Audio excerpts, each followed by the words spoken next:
Hello everybody and welcome to the second running of the SRL Indianapolis 250 here at the Brickyard, this time in partnership with the blokes over at MRTI. It's a different mod, different drivers, but the same prize. As always, the winner last time out, Carlos Martin, will not be here to defend his title, so we will have a new winner of the Indy 250. Alongside me in the commentary box today is Tom Dillon, on the cameras is Ernest Lappins. Tom, how are we feeling about this race today? There's going to be an improvement over the last one. We have a lot of different teams and drivers here, so we certainly don't know what to expect as much as we might if it was a rerun. High downforce, but I think the first few laps are going to be the toughest. I think the racing will become less close as we get into sort of 5 laps and onwards. We're going to go for one formation lap and do a rolling start here, but I think turn 1's going to be the most difficult, and we're probably going to see a few incidents. We're back to warm-up, so someone had a disconnection or something. So that's another delay. So we're back in race session again. So I think that first corner is going to be the most difficult one, as everyone always, you have cold tyres, and everyone always says that you should always stay flat out at Indianapolis. But in the first couple of laps, that isn't actually true. You need to get your tyres up to temperature to the point where you can start taking the course. That was a car. Sorry, there was a car flying in the air there on the top left of your screen. But yeah, it's going to be.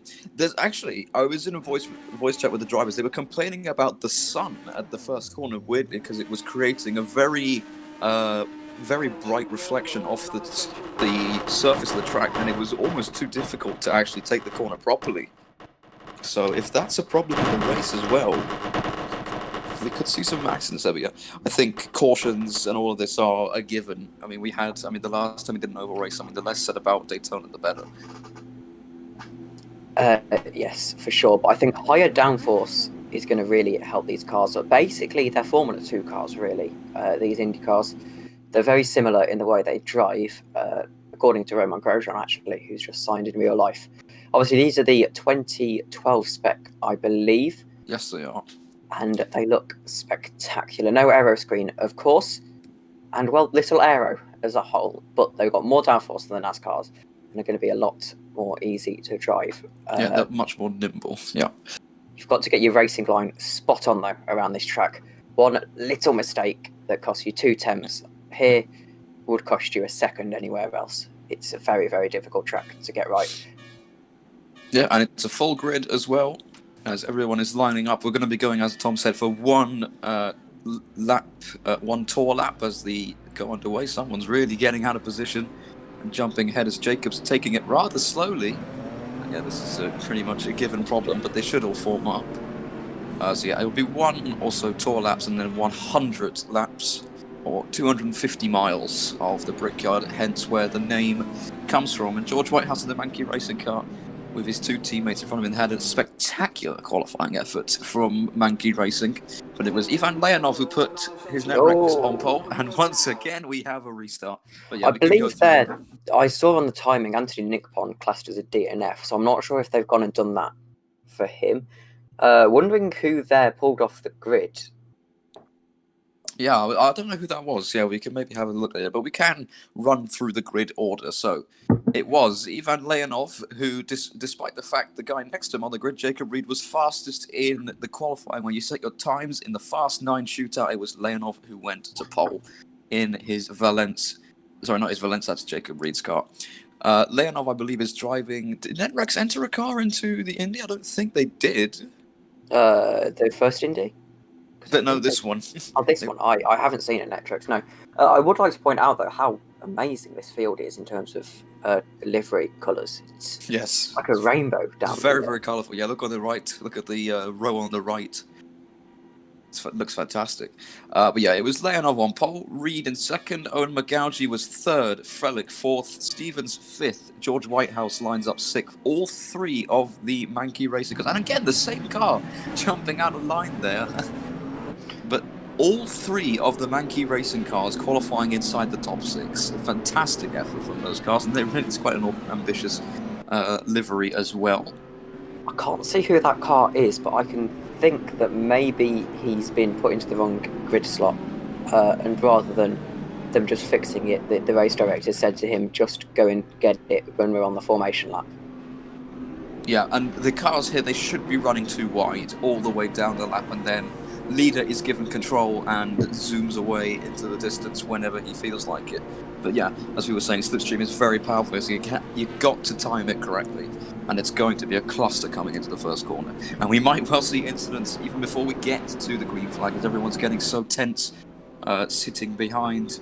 No, I think that first corner is going to be carnage. The understeer you have to fight on these cars is insane through that first corner. They've got to keep these tyres warm as well. Get them in ideal working condition for the start. Not much weaving going on there. Everyone kind of staying still in a straight line in single file. And more importantly, James, you have to save. Oh, and there you go. There it is. There's the first crash of the race as we were talking about. It's happened on the tour lap. You have to save your fuel in this as well. The tank should last about 25 laps, depending what we're running. I believe we're just running normal. So it should be a 4-stopper for these guys, and you should be able to last about 25 laps. But if you run lower engine mode, you can get away with a little bit longer of a stop. Yeah, that was Jack Divany who went to the wall. He's actually racing on the keyboard, so Dimitri Fan Club, rise up, for those who know their culture. But yeah, coming into the last corner now. And Leonov will be given control at any moment now. I'm waiting for the call. It's James Babcock, the race director today, as Anthony Nickpon has decided to take to drive. Drive for his own junior team. Yep. So let's see, they're onto the front straight. Control. Second running, the control's given, so the second running of the Indianapolis 250 joint effort with MRTI and SRL is underway, and it's a good start from Leonov. Reed's got a bit of pressure behind from Magauji, who's done slightly better. Someone almost getting forced into the pit wall already. As they come into the first corner, Leonov leads. Magauji has overtaken Jacob Reed up into second place. We've got a yellow flag coming in sector 3, so there's someone's crashed even before they've managed to get to the line. Looking for the inside was Magauji. There is reaches all the way wide. Someone's on the grass there. We've got a race back, so they will be going. We've got a race back, okay. We've got a race back, and we're 3 wide coming into the third corner. This could get very messy. And they all seem to make it through. Valente getting shafted a little bit on the inside. And there's still 3 wide into turn 4. And Magauji's taken the lead, actually. Oh, Magauji's taken the lead. And someone spins. It's an AFP. I think that's Denahan going round in the AFP. And someone is barreling down the front straight as well. A huge accident coming out of turn 4. And thank goodness that we have a yellow flag and a caution as a result. So code 60 has been enforced here at Indianapolis. And that was, he's still stuck. It's happened again. His race was ended by a catch fence in the first running, and it looks like his race is over in a catch fence again. That was Ferdy Ryman who was doing the barrel rolls that we saw at the back of our shot. That is extremely unfortunate for those. Jake is stuck. Unbelievable. I've seen that happen before. The catch fences in this game are quite broken. You can end up going and just look, he's spinning his wheels, but his car is just kind of bouncing up and down helplessly, and he's blown his engine. There you go. So Jake is out of this race as well. So Kovacic retired and Denahan retired. I think Ryman's also going to retire. So we have lost 3 cars on the opening lap. But Magauji, absolutely brilliant start. Leonov got a good launch, but Reed not so much, which gave Magauji a great run. He passed him, and that run continued and carried over, which helped him overtake Leonov as well. So the pits have got back open. And they've crashed under caution again. They've crashed under caution again. That's Jeff Closer and the Excensa and one of the AFP Eagle cars, who've both got tangled up there. Not the most amazingly executed spin turn I've ever seen. Yeah, I would agree with you on that one. But at the front, they were pretty clean. They were pretty clean in the front, and that car's still there. I wonder if he's right. Still stuck. Yeah, there you go. He's escaped now. The pits are open this lap, and I wonder later in the race of cautions, is emergency service allowed if the pits are closed? And if so, what's the penalty for that? I'm not sure. Well, what I do know is that there are cars pitting. Interestingly, not all of them at the back. I'm not sure why you would pit on Dylan Platt's pitted through 15. These guys, it makes a little bit more sense. Alistair car has dropped massively, so I think he was caught up in that incident with Jake Denahan, and as a result might have damage, and he's near the back as well, so you don't really have anything to lose. But Dylan Platt, they're 15th on the grid and entering the pits.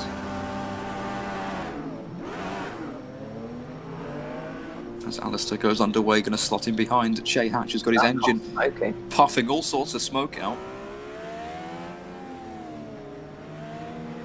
Yeah.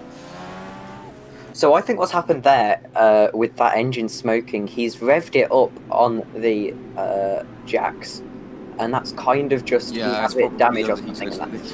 I think his engine's still working, though. His engine's still working, but it's just very, very hot, and he needs to calm it down a little bit. He does. Maybe you should be running a low engine mode in this anyway. But I think the biggest thing people are going to have to get used to here, as we're looking at Simon Frelick in 4th place, the thing that people are going to have to get used to here is that the car always has a slight drag to the right. You have to hold your steering. It has a slight drag to the left. It always wants to turn left, these Indy cars. And it's all about fighting that. And it makes it a bit difficult to control. You can quite easily get a bit of understeer and even oversteer sometimes. And that's when your incidents happen. But our leader, Magauji, is ready to take back control whenever the race director calls it. And I think he'll be raring to go and get himself into a rhythm. Now, this is where you want to get mileage on the board for 70 laps or so. Wait for a caution, and then you can properly race. Indeed, yeah. It was a perfect start for him, but is he going to have it done back to him by Leonov and Reed? Or probably, if you were to pick 2 drivers who you would not want right behind you, I'd probably pick those 2. I disagree. I would love to have Jacob Reed and Leonov behind me, because I know they aren't going to be stupid enough to fight hard early on, and they'll work with you to get that gap going. That's so important with the amount of cautions we're going to have. Could be, yeah. Jacob is very experienced. So he's going to be ready to go when he wants. He's bunching up the pack quite. Yeah, this is going to cause incidents. People are getting tense and accelerating and then hoping not to get caught out. And look at the smoke coming out of so many engines. 4 or 5 of them smoking, but we're back underway. Magauji really stretching the limits as to where he could go as Gaustadis tries to go around the outside. Look at the amount of smoke. It's blinding the drivers. And look at this. This is unbelievable how much smoke is coming out of these engines. Thank goodness they're back up to racing speed now, so they can give them a break. Someone into the wall very heavily there. I think they carried on going, but that's going to be suspension damage for sure. Here's a move from Valente. He's in 6th position. Oh, he's pushed onto the grass there slightly. I think it was George Whitehouse he was fighting. Here's Hamid right behind. It's a slipstream there to get a cheeky run through. Of course, you can do this. You can work together and Look at this battle up ahead. Look at Frelick going through the middle of Leonov and Reed. And he's going to hold on to 3rd place, I think. Reed's managed to get past Leonov for good. And Leonov retakes 3rd position there from Simon Frelick, who tried to make that move stay. There were 3 wide coming into the first corner. And look at the run from Hamid on Valente, yeah. But now he's not got the benefit of the slipstream. And I think Valente might be able to hold on to that one as they come into turn 3. And indeed he does. Sometimes without someone going down low to work with you, that slipstream can get really difficult. On board with Calvin Reiner as he heads through turn 4, I think that was. Turn 3, sorry. Charles Camo up from... He was in bump day. He didn't do too well either, but he's up to 16. He's had a great start. Of course, how fast you are doesn't really matter on Indianapolis. As long as you're in the slipstream, you can keep up with people, just for the nature of the ovals. This is Jacob Reed going for first place, actually. Look how close he is, Reed. He thinks this is an opportunity. And when Jacob Reed thinks it's an opportunity, it is an opportunity. And he's pulled up alongside the Mankey racing car. They've got cars all over behind them. Look at Leonov trying to make the... And he has. He's gone for it. Reed's up the inside. They're still there side by side. It's a great bit of defending from Magauji. He's going to pull ever so slightly ahead. And now this could get 4 or 5 wide here. Reed's going to get swamped. He's got no toe. He's down to 2nd. From 2nd to 3rd. He's now down to 4th place potentially. If he lets this one go, he goes back diving to the low side, up the inside of Leonov as they right for turn 1 or 5 turn 2. He's pulled just ahead of his rival. And this is Valente on board with, if now overtaking Frelick, has had a poor run on the outside, and he might fancy this one on Stevens too. And up ahead, it's jostling for position all around. Got that slipstream, and I think he's going to pull through here. No, not quite. He gets a bit of understeer in this corner. He's got Frelick opposite side, and Frelick backs out there. Now Riley McKibben in the Pig Frog Motorsports car has caught up to this train and is well within striking. He's going to get an almighty tow coming down the straight. What a couple laps it's been. Caution right back as well. Just at the front of, is this a caution now? It is a race back, so someone's crashed further down the order, but at the front, it's been fantastic to watch. McKibben's providing a great view. Look at those two cars right on the low side. That's McGougy, who's one of them, and that's his teammate. So they're working together there, the two teammates trying to help each other out, and it certainly seems to have worked because Whitehouse has passed Leonov, but Reed could get this one stuck. Can he make this one stick on Owen McGougy? There, it's a perfect box, and they might go 4 wide. Leonov's going to the outside. They are 4 wide, heading into the first. I'm going to have to slow down because it is code 80. And through goes Leonov. Code 60, Leonov and has got the lead. That's a blow for Jacob Reed and McGougy. I think through that little period there, the issue was that Jacob Reed didn't quite have... he just didn't have that person to work with him. You really need two to make a pass here, and it gets quite difficult. You really need them to make a mistake to get past. You can make your IndyCar very, very wide on this circuit, indeed, and I wouldn't want to be leading at this point in the race, personally. That will be interesting to see if anyone pits, because it's a much more appropriate window, if you could say. 25 laps this has, these tanks have, so, and I wonder if you can, I don't know, I wonder if anyone's fuel saving a little bit so far. You should be, theoretically. Because you have to bear in mind as well, there will be more cautions as the race goes on. I'd wonder, right now, do you want to keep it on plan and then wait and see what happens and how the race unfolds, or do you take the gambles? I think if you're laying off, there's no need to.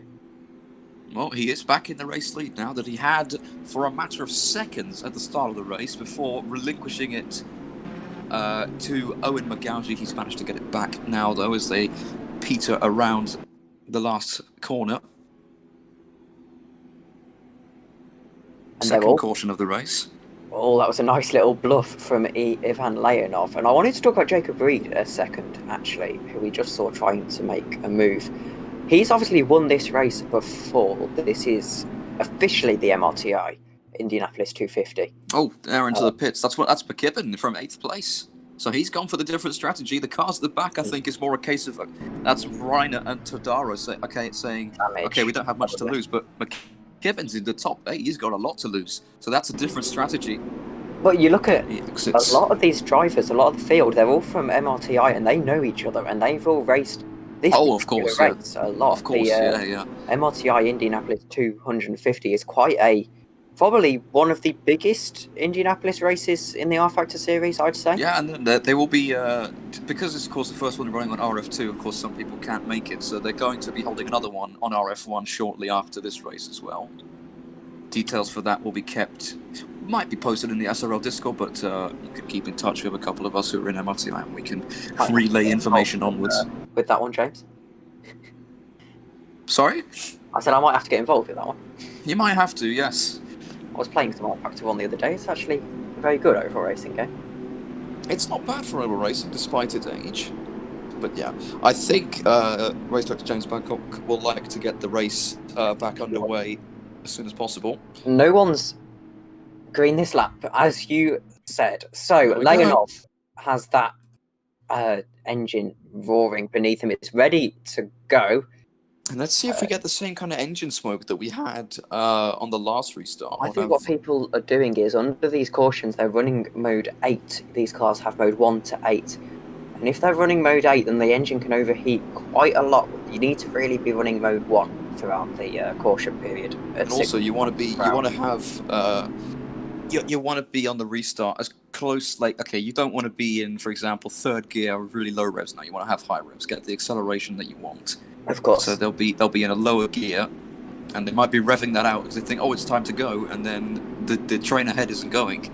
You have to back out, and that cycle can repeat a few times. Are any of these drivers, to get the better launch, can do a little bit of a clutch kick to get that engine just a little bit further up on the revs?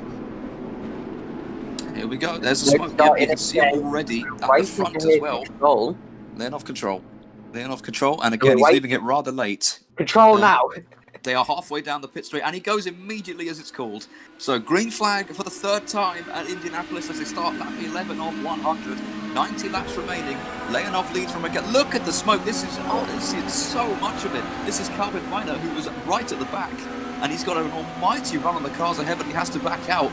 Of course, not only because he has a smoke screen in front of him, but because there was no room for him to go, and he drops back down to 28th position. It reminds me of the right at the back, though. where everyone had engine smoke from the lack of mechanical wear. Yes, I remember that as well. People Yeah. need to be careful. Their engines are going to go if they're not careful here. Joe Gasly's in 10th place, right up behind Kevin Veach in the FP Eagles team. This is the battle for 6th position between Frelick Valente, who's really been involved in a lot of scraps today, and Dionysus Farios in the AFP itself. And look at that, someone was getting up really high there and really slow. And that's, I think, Stevens. Stevens had a really poor run, and he's under pressure now from all three of these guys, so this has become the battle for 5th rather than for 6th. And he defends to the low side of the help with his teammate Slipstream up ahead. Frelick pulls up high. Can he go around the outside? No, he can't. Tucks in behind, right up behind Stevens. And Mankey Racing still have all 3 drivers in the top 5 as well. It's a very good effort from the constructor. But now here's the battle for the lead. We're on board with Whitehouse, but it's his teammate who's going to be the focal point of the slipstream between Reed and Leonov. Reed is too far back to sweep around the outside like Leonov did, or is he? He's going for it, is Jacob Reed. And he's pulled ahead actually, but he still has to defend. On the high side, I think he might have pulled that one off. He has, and you can carry more momentum through the corner if you take the wider line in, and you can kind of cut in. This is going to be 3 wide, and this is going to be very difficult. 3 wide at the front. This could get very cagey here. We're side by side between Sean Jones and race the Daytona Series, and Reed does take the lead. He sweeps past Leonov and Magauji, and for the first time today, Jacob Reed leads. And it is under caution now. Just is he going to get it for the line? Is he? Yes, he has got it. He does get it. Just. And then I'm sure he would have got another position as well. And that is the Team Falcon car. Oh, someone spun off on the... That might be why we have a caution. Somebody has spun off and I think stalled. It's Calvin Rhino, yeah. This is why you have a starter and ignition maps, James. I think, yeah, just like Ferdy, I think he stalled it. Alex has taken him out, apparently. He's got a to-the-back penalty. He's got a to-the-back penalty, okay. That shouldn't affect him too much because he's already in 27th. As David Tadaro pits again. Or is that a bit of lag there? I don't know. Bitter disappointment for Calvin Rhino. One of the fastest and most competent oval drivers on this grid. He's one of the original MRTI boys. And he really had a shout of winning this race, I have to feel. Yeah, he was near the back, but on a different strategy to everyone else. With that pace and experience, he wouldn't have been neglectable. But that's his race, I think, all but over. So he becomes the 4th DNF of this race after Ferdy Ryman, Jake Dennehan, He's in the pits, James. He's made it to the pits. Or is that the... He's made it back round. It could be the lag. I'd say he's probably got it back going. This is Calvin Rhino. He's got a lot of experience. He probably knows how to get a car back going. Yeah, probably. Okay, but I mean, that timer was counting down while he was stalled on the track. And as much as I hate to say it, this is a lesson to everyone watching. Always run auto clutch. I have to run auto clutch because I'm on a pad, so it's a bit difficult. I try to not run auto clutch, but it gets a bit difficult when you have to hold clutch in, like when you're spinning, you have to hold clutch. Oh, Dionysus Farios is better. Sorry to cut you off. He was running in 6th place. Oh. Sorry, not him. No, it wasn't him. It's Charles Kamel. Pelletier and I think Tadar and Reinhardt has lagged because they're still... The pit time is still counting down for them. I think that's probably a glitch on the timing tower. And interestingly, actually... Yeah, okay, here we go. There's the cars that pitted. The top 10 of this race are all people you'd expect to be in the top 10. We're not having any of your Sean Joneses, your Alex Hallows getting up there. Not yet. Well, it's early days. Look at Riley McKibben. Look at Riley McKibben. He pitted in the last caution, of course. He's up to 14th. And Alistair Khan also pitted. So those two are 14th and 15th. Both from MRTI as well. So I doubt that they're going to fight too much. They're going to work together, those two. They're in good positions here. So we'll see. Everyone's friends here. Well, most of them. We haven't really had a rivalry yet, I don't think. Unless Mark... No, not really. Well, we haven't really had a big enough... Well, we will once the next series gets underway. Of course, the Formula 2 series. Formula South 1 had a big rivalry, did it? I don't know. I mean, I don't think it did. I think our two teams, probably the biggest rivalry. Maybe the guys at the front. Maybe Spirichev, Bookout. Don't know how those guys, because they was always fighting at the front. But honestly, if you do want to get involved in Formula Sal 2021, the Formula 2 Championship, feel free to join our Discord. And we're going green this lap. And you can visit and you can check out all the details and information you need to know on our website, www.srl&mrti.com. But as well, James, if you do not mind me saying, if you want to get involved on Twitter, what's our hashtag? Is it SalIndy250? SRL Indy 250. SRL Indy. I'll have the hashtag up, so if you want to tweet in, feel free.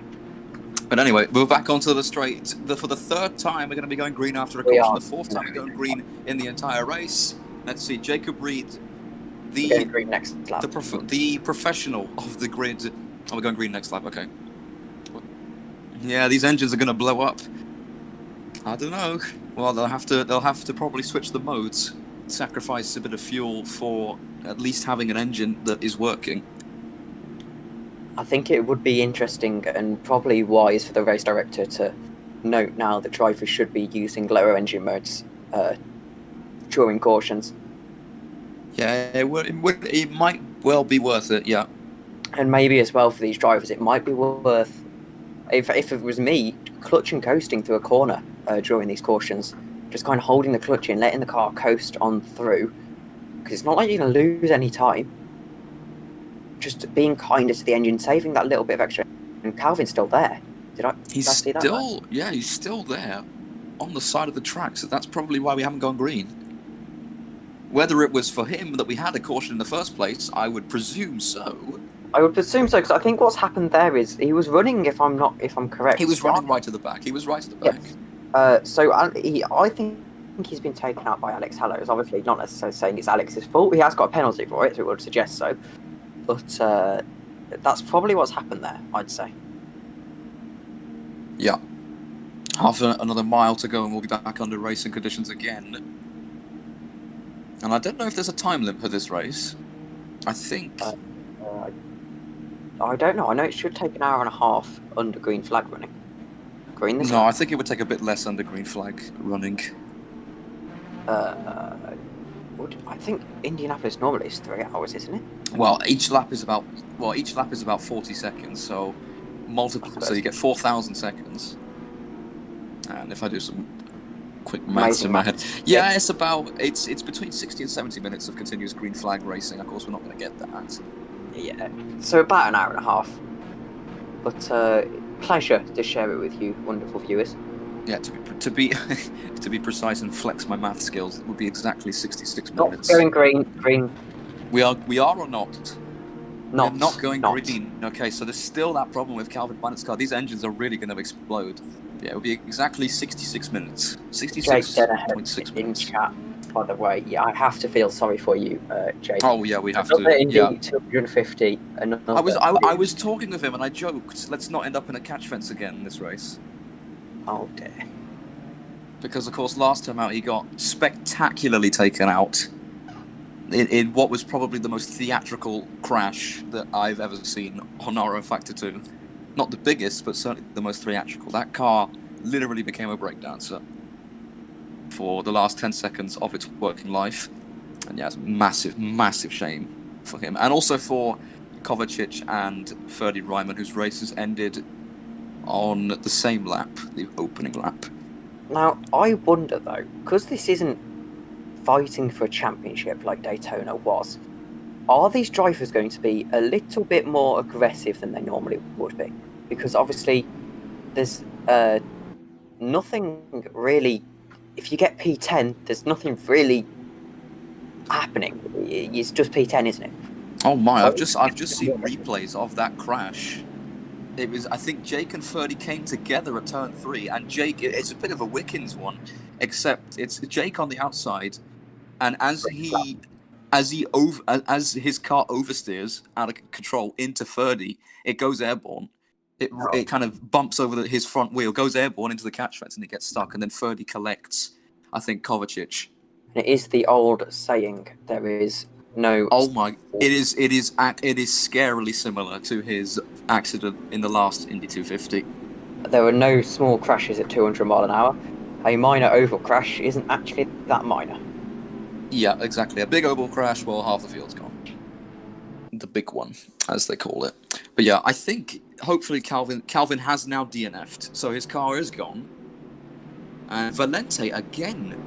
He's getting these FRA sim racing cars have been very impatient so far. At the start, when they were lined up on the grid, we saw it, and Valente's been all in the wars today. But let's see as they exit turn 4. As Babcock has to give control to Jacob Reed, his good friend, of course. And I think that Reed has given it the metal, and they've crashed it immediately! A huge accident at the back of the field. That's going to be another caution probably instantly, unless we have a cooldown. But that's about 4 or 5 cars involved. 3 of them are spun around. One's in the pit lane. I would call that the big one.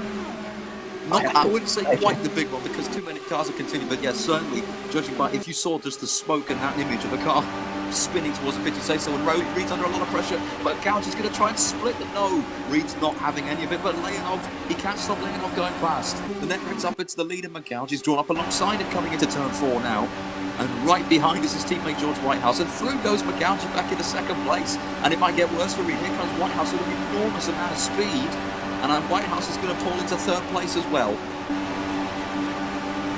Further back is Alfie Bedford in a battle. Coming into the first corner, he's backed up. I think we have a caution again. We do, code 60 conditions. Code 60, yeah, and Reed didn't fall behind Whitehouse. He was ahead as they crossed the line.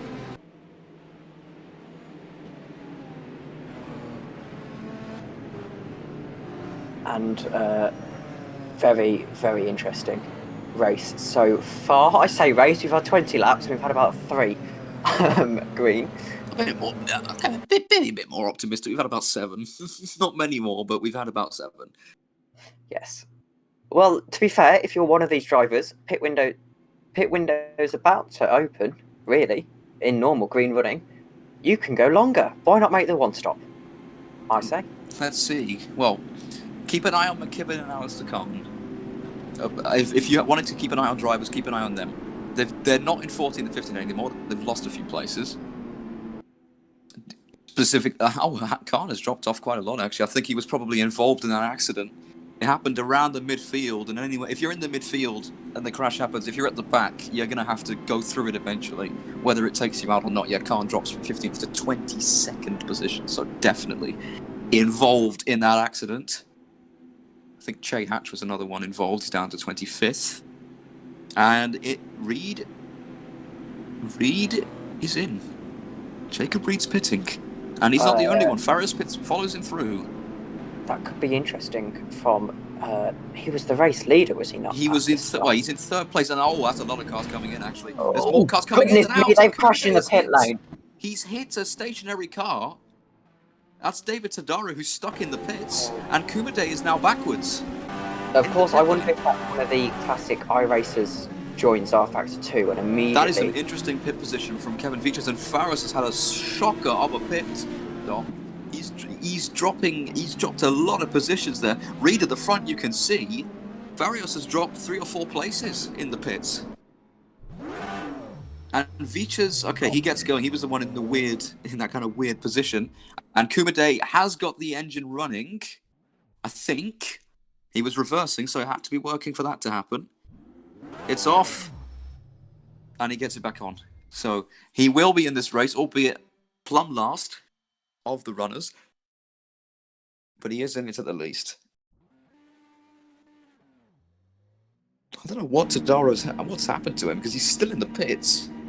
And he's behind Reiner, who's DNF'd. So he's done less laps. So has he actually been... He might well have been stuck in the pits for the entire time it's been counting. We don't know. That could be a potential.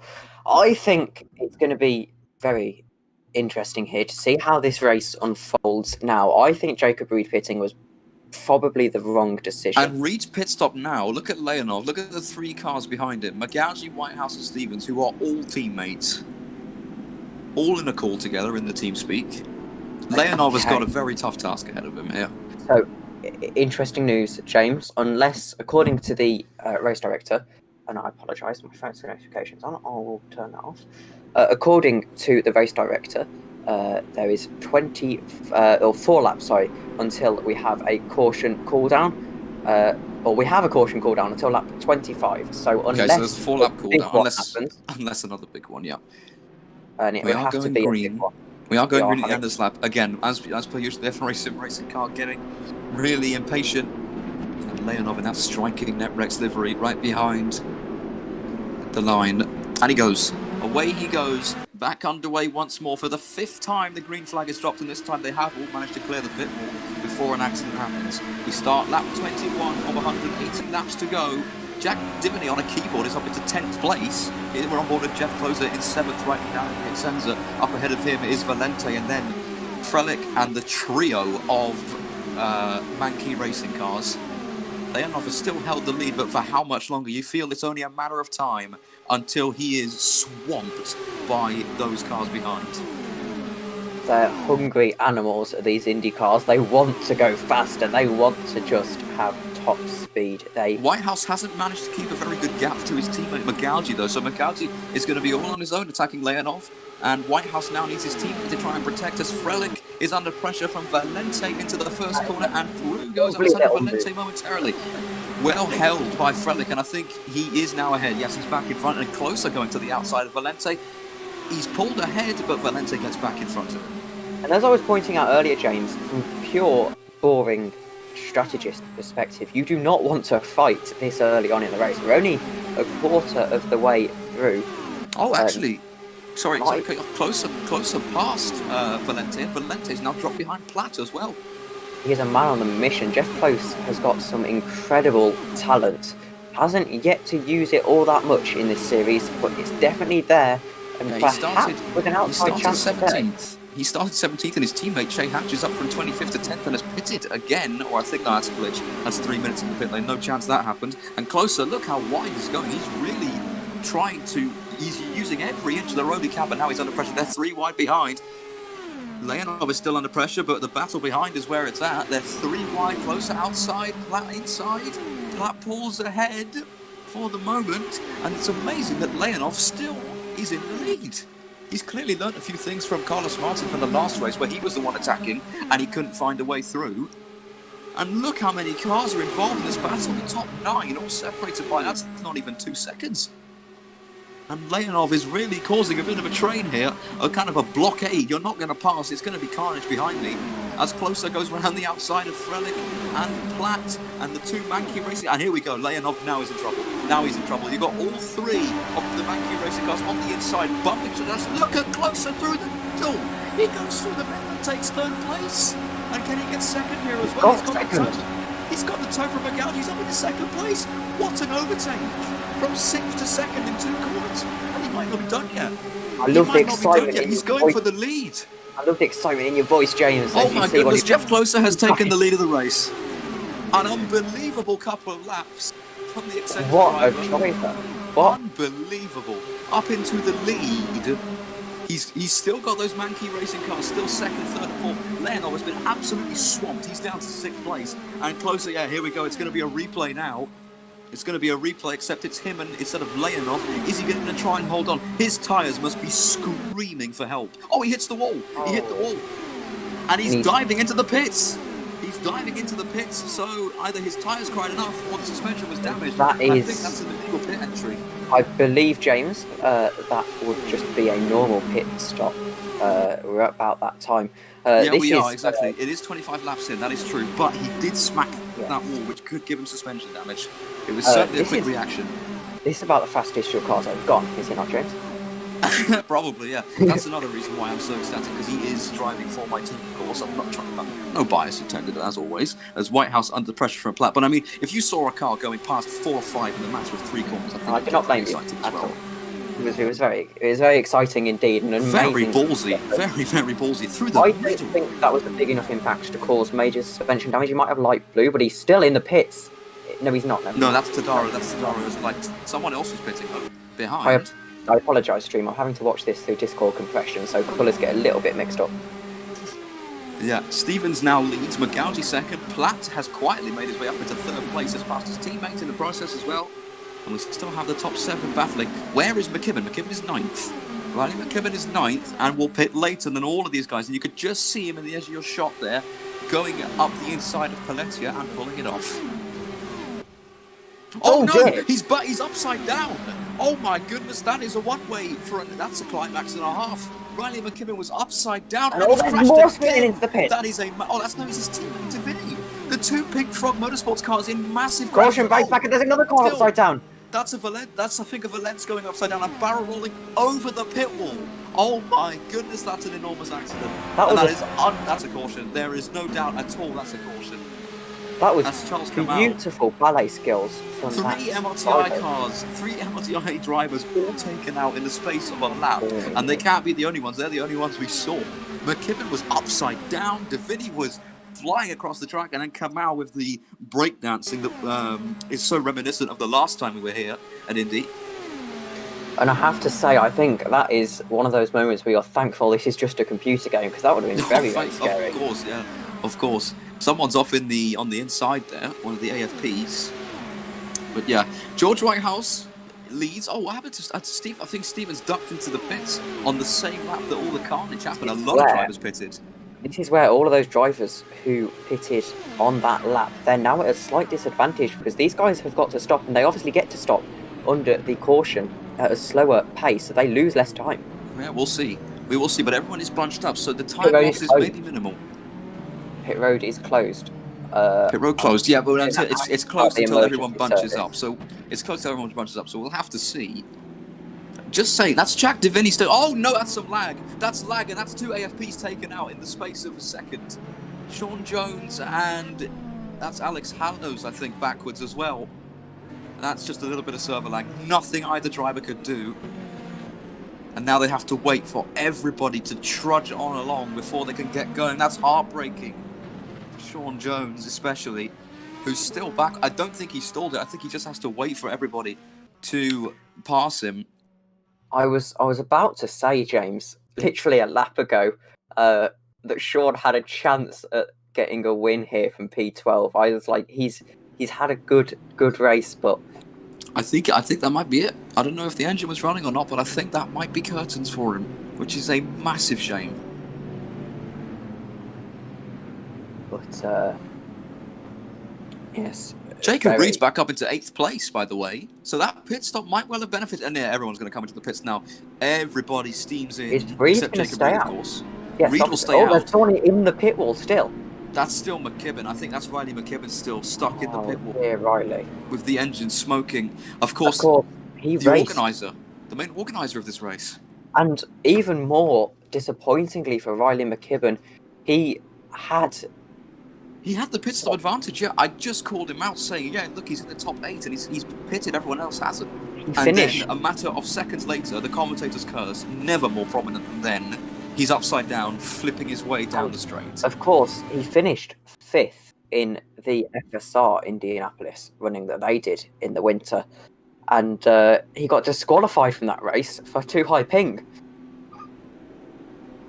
He cannot catch a break at the moment. And look at these. Oh, Reed pitted, actually. Jacob Reed pitted with all the other guys. That's a very interesting call from him. But I think Jacob won't make a decision without knowing what that decision is. It's Paletia who leads, of all people, followed by Farkas and Jay Hatch is up into the top 3. And wow.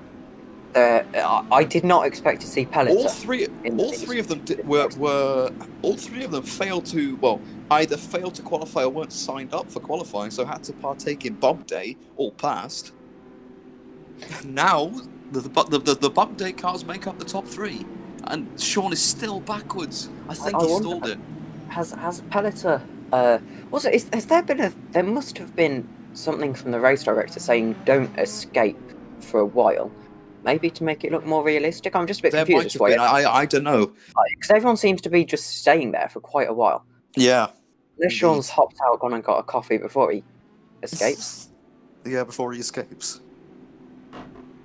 Maybe he's still trying. Maybe just trying to find that button, the clutch key.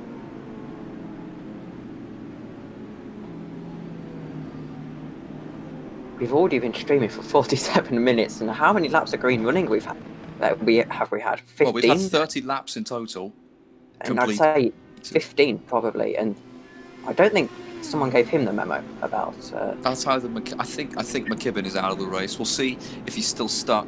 His car has moved, and there's another. Who is that car standing still on the pit straight? I don't know, but he's gonna have to leave. It's been there for over a lap, and that is unfortunately the main line coming down the pit straight. We will be going green on lap 32. Oh, and they've crashed. They have crashed. They've bumped into it. It's Hamid who's stuck. Oh dear. And no, I think actually that was intentional. I think, yeah, McKibben's trying to. Yeah, he's bump starting Sean. Oh, what a guy! What a guy! He's bump starting Sean. Bump start. And I think that's what they did to Hamid as well, who must have stalled as well. What a gesture! That's I really love MRTI. This is a problem, though. This is a problem. I think Hamid might be stuck in the wall rather than stuck with his engine. And Jacob Reed is caught up in this. What is going on the front straight? So Riley McKibben, who's just given Sean here he Jones comes again. Here he comes again. Another bump start. So we're going to give 3 people a bump start here. Well, he's going to start here. I think that's Platt, who he's bump started. And bump starts do definitely work. If your car's rolling, it's a lot easier to... Yeah, and they might have to come around the next lap and do one individually. Oh, there's the escape from Hamid, so he's out of the race. And is that Jacob Reed stuck in the wall? It is Jacob Reed. He's either stuck in the wall or his engine is gone. Look at him moving the wheel. If I was the race director, I would say because it was under caution, it wasn't your fault from what I can see. We're just going to DQ and un-DQ you. And oh dear. No, Riley's allowed to unlap himself. No, I was talking about how those cars were stationary. No, were they stationary or were they moving very slowly? Yeah, they must have been told to stop then. All their engines are going to overheat. As McKibben does his duty of bumping all these cars back into contention. So James Babcock is sorting out. He's pitted actually. He's not going to bump start them. He's pitted. Have they? They've escaped those cars? No, they're still there. They're still there. Can we go back to that shot? Because I want to see if they were actually stationary or not. No, they were moving. No, they are moving. They are moving. It was a speed differential of 200. I'm not allowed to use mile an hour on this, am I? 300 kilometers per hour. Yes, you are. I use mile an hour. It's fine. 300 kilometers per hour. I need to do the conversion. I think that's 250 roughly. Mile per hour. What? How much miles an hour? Hang on. Let me do the conversion. I think we're going green on this lap. Hang on, just to cut you off. I think we're going green because those cars are gone. Are we going green at the end of this lap? Look at the smoke coming we out aren't. No, the race director's confirmed we aren't. We are not. Okay. So these cars go about 200 mile an hour, 321 kilometers per hour, I believe. Just multiplied by 1.6. I prefer the Google method myself, but... Google multiplies by 1.6, whatever. So how many cars are left in this race? Let's just do a quick check. So Reed is out. Reed is out of the race. McKibben is miraculously, despite barrel rolling his way down the straight, is still in the race. What is going on with I think Hamid is out. But Veach is in, so he's had 2 races taken from him. We have 25 cars left, I think. He makes George Russell look very lucky. Yeah, we have 25 cars left out of the 32 that started. And their engines are smoking. They're going they need to change the modes, exactly. Hopefully no one's engine blows on. That's specifically Krennic's engine that's smoking away. And also that is, I think... Oh, Pelleter still leads. Yeah, Pelleter hasn't pitted. She still leads. How? In the Team Falcon car, somehow... Again, the bump day guys from the back of the grid to the top 3. Is she going to stay there, though? It's a crucial question. I haven't seen her fuel strategy. I don't know. We'll see. Well, these guys all pitted earlier. They all pitted under an earlier caution. Now they lead here. So we'll see.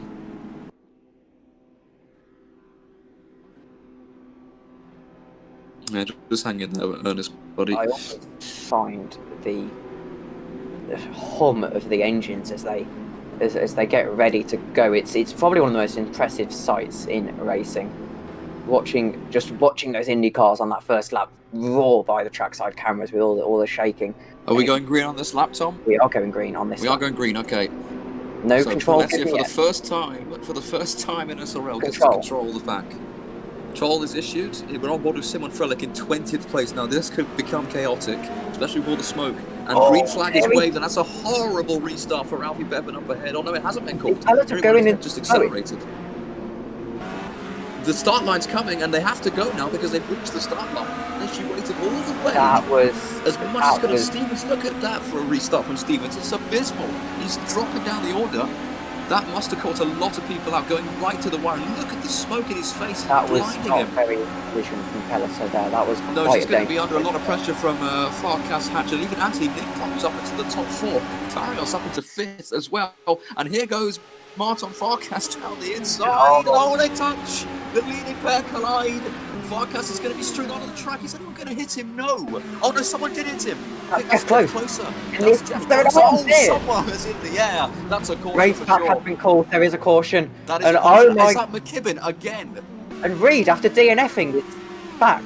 Did Reed even DNF in the first place? It would have been a DQ and undq, wouldn't it? Yeah, it must have been that. So Hatch has taken the lead as a result of that. So as one extender was flying through the air, the other one's taken the lead. And the caution's called. And now everyone has to slow down.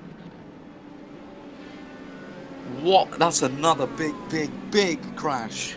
It all started with Farkas hitting Pelletier, and in fairness to him, he did the right thing. He stood still on the track and just hoped and prayed no one was going to hit him.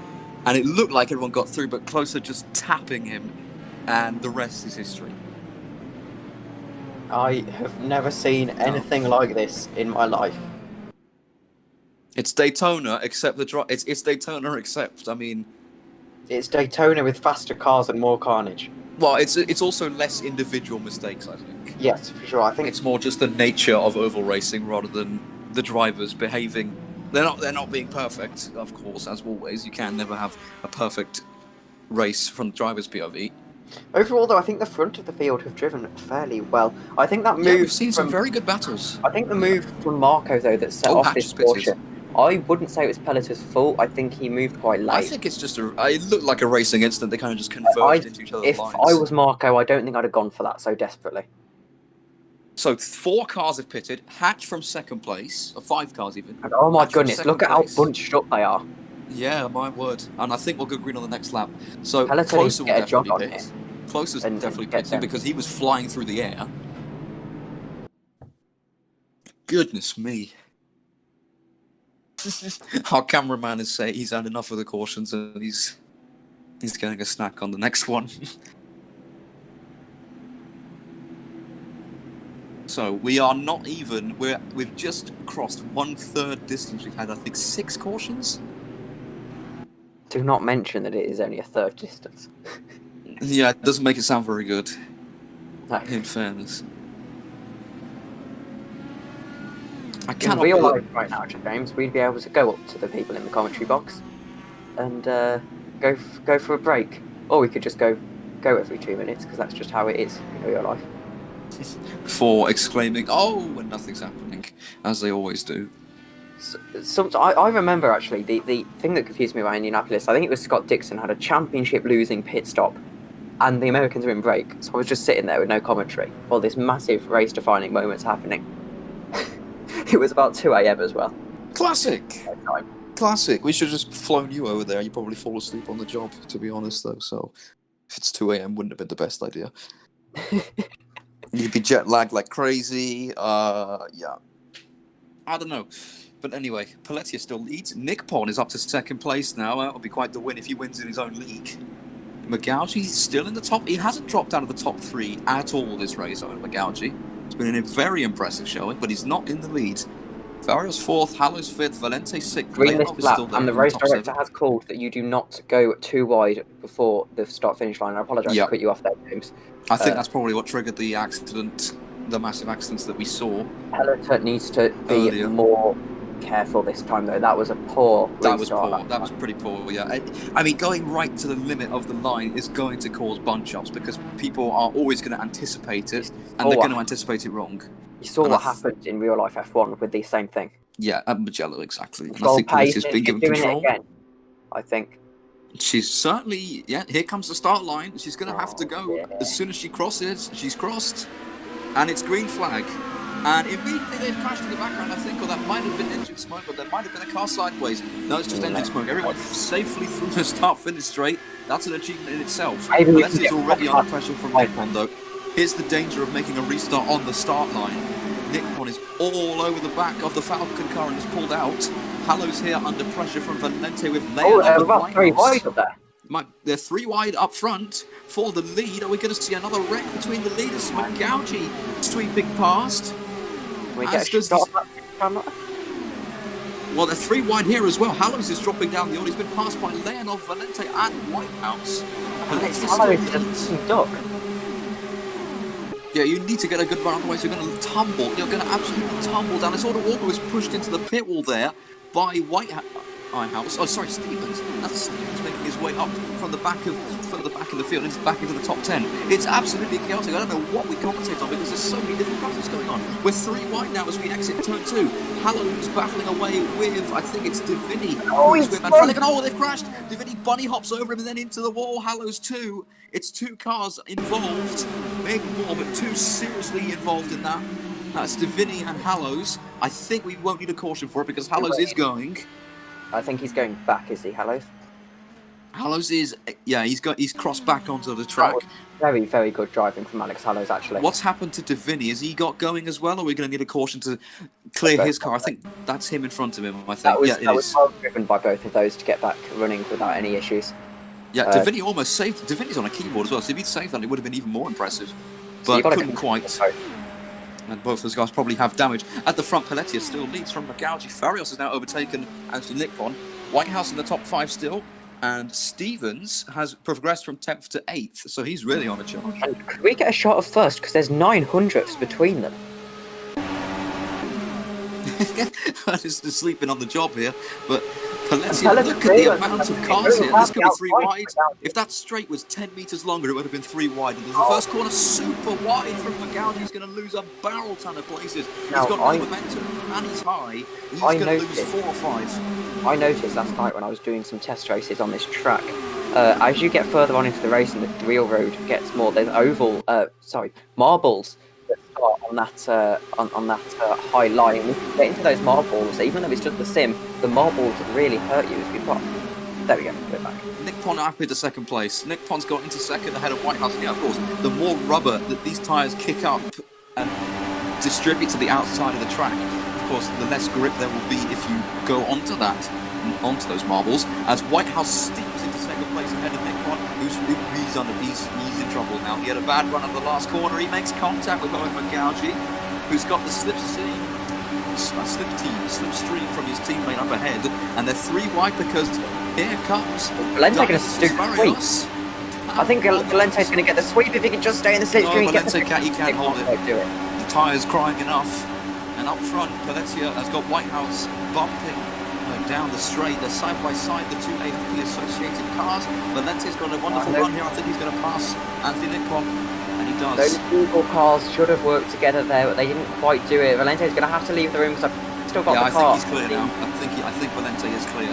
That was good drive. That's where you have to just listen to your spotter, and your spotter tells you if you can turn in or not. That's a good move, and they're both catching Paletia as well. Here's Leonov chopping over on Sean Jones. Sean Jones is up to 8th place. What? How's that happened?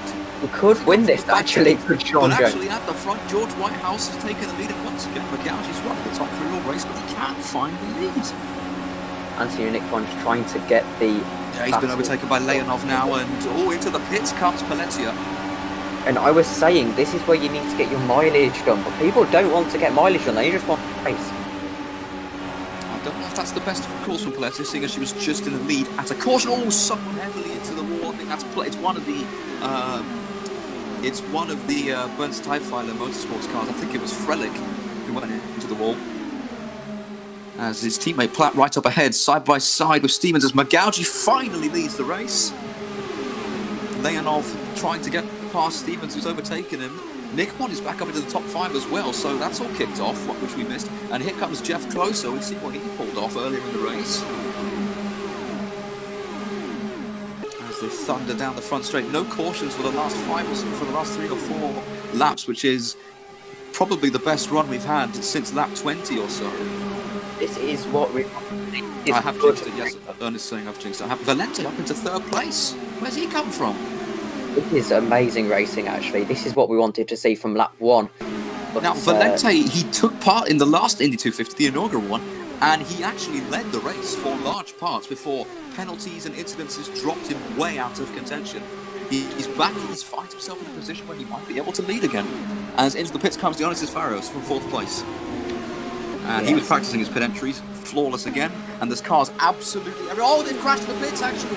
Right behind Farios, they have crashed. We need to stop commending people's driving, James. Into 8th. Is Nickpon involved, and who is that further down the pits? I don't know who. The 2 people we've just commended for their pit entries have just crashed in the pit lane. No, I don't think it was Farios crashing, because he was ahead in the... Because you could tell from the front of the car. Nickpon's white. Farrow. He's on controller as well. He is on a... Yes, there's Magalji in 2nd place, still holding off Valente. These 2 teammates working wonderfully together. They've got a lap car ahead, though. Yeah, look at this. They're switching the lead back and forth just to make sure Valente doesn't pass. There's a black marker. Is that Pelleter? It might be. It's a Falcon. It's a Falcon car, that's for sure. It's quite difficult to see from this car back with the Discord compression. Is that Farios or Nickpon exiting the pits? That would be Nickpon, I believe, because of the incident. No, I think it's Farios. There's Pelletier here, and it is Anthony Nickpon. Okay, so I was wrong. And he's swiftly dealt with, and here they go again, the same strategy. The car, you see the light flashing harvesting, some sort of energy. Valente still no way through, and Closer is already into the top 5 again. I question it. Is it not a brake light? I thought. I don't know. I mean, I say it's quite possible that he's accidentally. It's quite easy to accidentally press down your brake pedal a little bit. Valente is making life very difficult. They touch wheels more than once there. Just get out of the way. She's a lap down, but she knows that she was fighting with these guys before she made a pit stop. But she gets a lap down. This is the rules. You have to let them pass. This is presented as great opportunity for Valente now. I know it's Indianapolis, but you don't have to be on throttle for the entire time. Closer, exactly side by side, and they're still touching wheels. She's battling him. She's battling the leaders. You surely have to let Valente through here. And Valente now he's lost his toe. He's lost his toe to Magalji and Whitehouse. Awful driving. I hate to be harsh, but you don't battle someone a lap. That's not even allowed in the rules. That should be. That's probably a lot of complaints are going to come flying in from FRA Sim Racing once this race is done. But this is costing Valente so much time. He's got dirty air now, and the cars ahead are just steaming away. We're a lap away from half-distance run. No, we're 2 laps away. Yes, of course. Sorry. We're lap 48 out of 100 rather than 49 out of 101 because of that formation lap, and still Pelletier refuses to move out of the way. I think it's also because Anthony Nickpon is right behind these guys. He doesn't want to lose track position to him. Valente finally finds the low side of the track. Oh, Nickpon's miles back actually, and Valente still can't get past. And the thing is, no matter whether you want to get past or not, or no matter the fact you want to lose as little time, you have to let off the throttle. You have to let them through. And she's going to attack. She's attacking Magalji now. Oh, this is not you're a lap down. This is awkward, yeah, and this is all playing into the hands of people like Jeff Closer and Sean Jones and Leonov, who are 4th, 5th, and 6th, but catching. This is quite poor, if I'm allowed to be harsh. I think Closer's entered pits. He's dropped down. He had a crash or something. He's dropped down to 10th. Got to let him through, surely. And she's not letting him. Rubbing wheels again. Valente now does go through. Through. Nice pass. Nice unless if there was a note from the race director that I haven't heard saying you don't have to let them through, then I do apologise to Pelleter. But from looking in, a racing point of view, it looks completely wrong. Yes. And we have a code there 80. was. Oh, we have a code 80, and I think I saw Jeff Closer tumbling down the order. That could be for him. Back. I'm not sure. Has Pelleter's gone back through? If we can have a look at Jeff Closer's onboard and see where he is. And we are now on half distance. Here he is. So he's still in. Oh, he's been tagged there, actually. He is still in the race. 19th now. So I think, yeah, he must have been. Oh, and they've crashed there. That's a Falcon car crashing and somehow keeping it on the road. Who was that? Losing control completely there. But it's got another caution. Just at the half-distance mark as well. Oh, that was a very, very weird accident. Jeff Close has had such a Marmite race. He's had moments getting absolutely He really has, yeah. He's probably had the best moment of the entire race with that incredible overtake. But that was the kind of lap you put on YouTube and you just keep watching on repeat. He's dropped down the order significantly. Again, you can see him there unlapping himself. Oh, sorry, no, that's AFP Eagles car. But, familiar sight, we are back under caution. Yep. And if I was a driver, I'd actually quite like the caution. Oh, look at everyone. They're going to come steaming steaming in the pits. Oh, my word. This pit lane's going to get busy. There's going to be crashes in the pits for sure. But Gauji, obviously. But Gauji, he's basically, it might as well be the track somebody stays out. Stayed out. Two people More have than one stayed out. person. Here's Riley McKibben and his teammate Jack Davini right up ahead. So course, 5 cars stayed, 6 cars stayed out. Everyone else has pitted. Pelleter and some of the other back markers. Nick Pond as well. Nick Pond won't have to pit. Not come in the last caution, and they pit afterwards. This is Hallows, and right up ahead of Hallows, I think, is Anthony Nick Pond. Here's Ivan Leonov, right at the end of the pits. And you can see the guys, there's 6 cars who didn't make a pit stop. So they're going to be... And wow, that is completely blue on the timing screen. Yeah, the timing screen has had a bit of a meltdown there. It should sort itself out. So, probably another time to plug the socials, I think, James. Yes.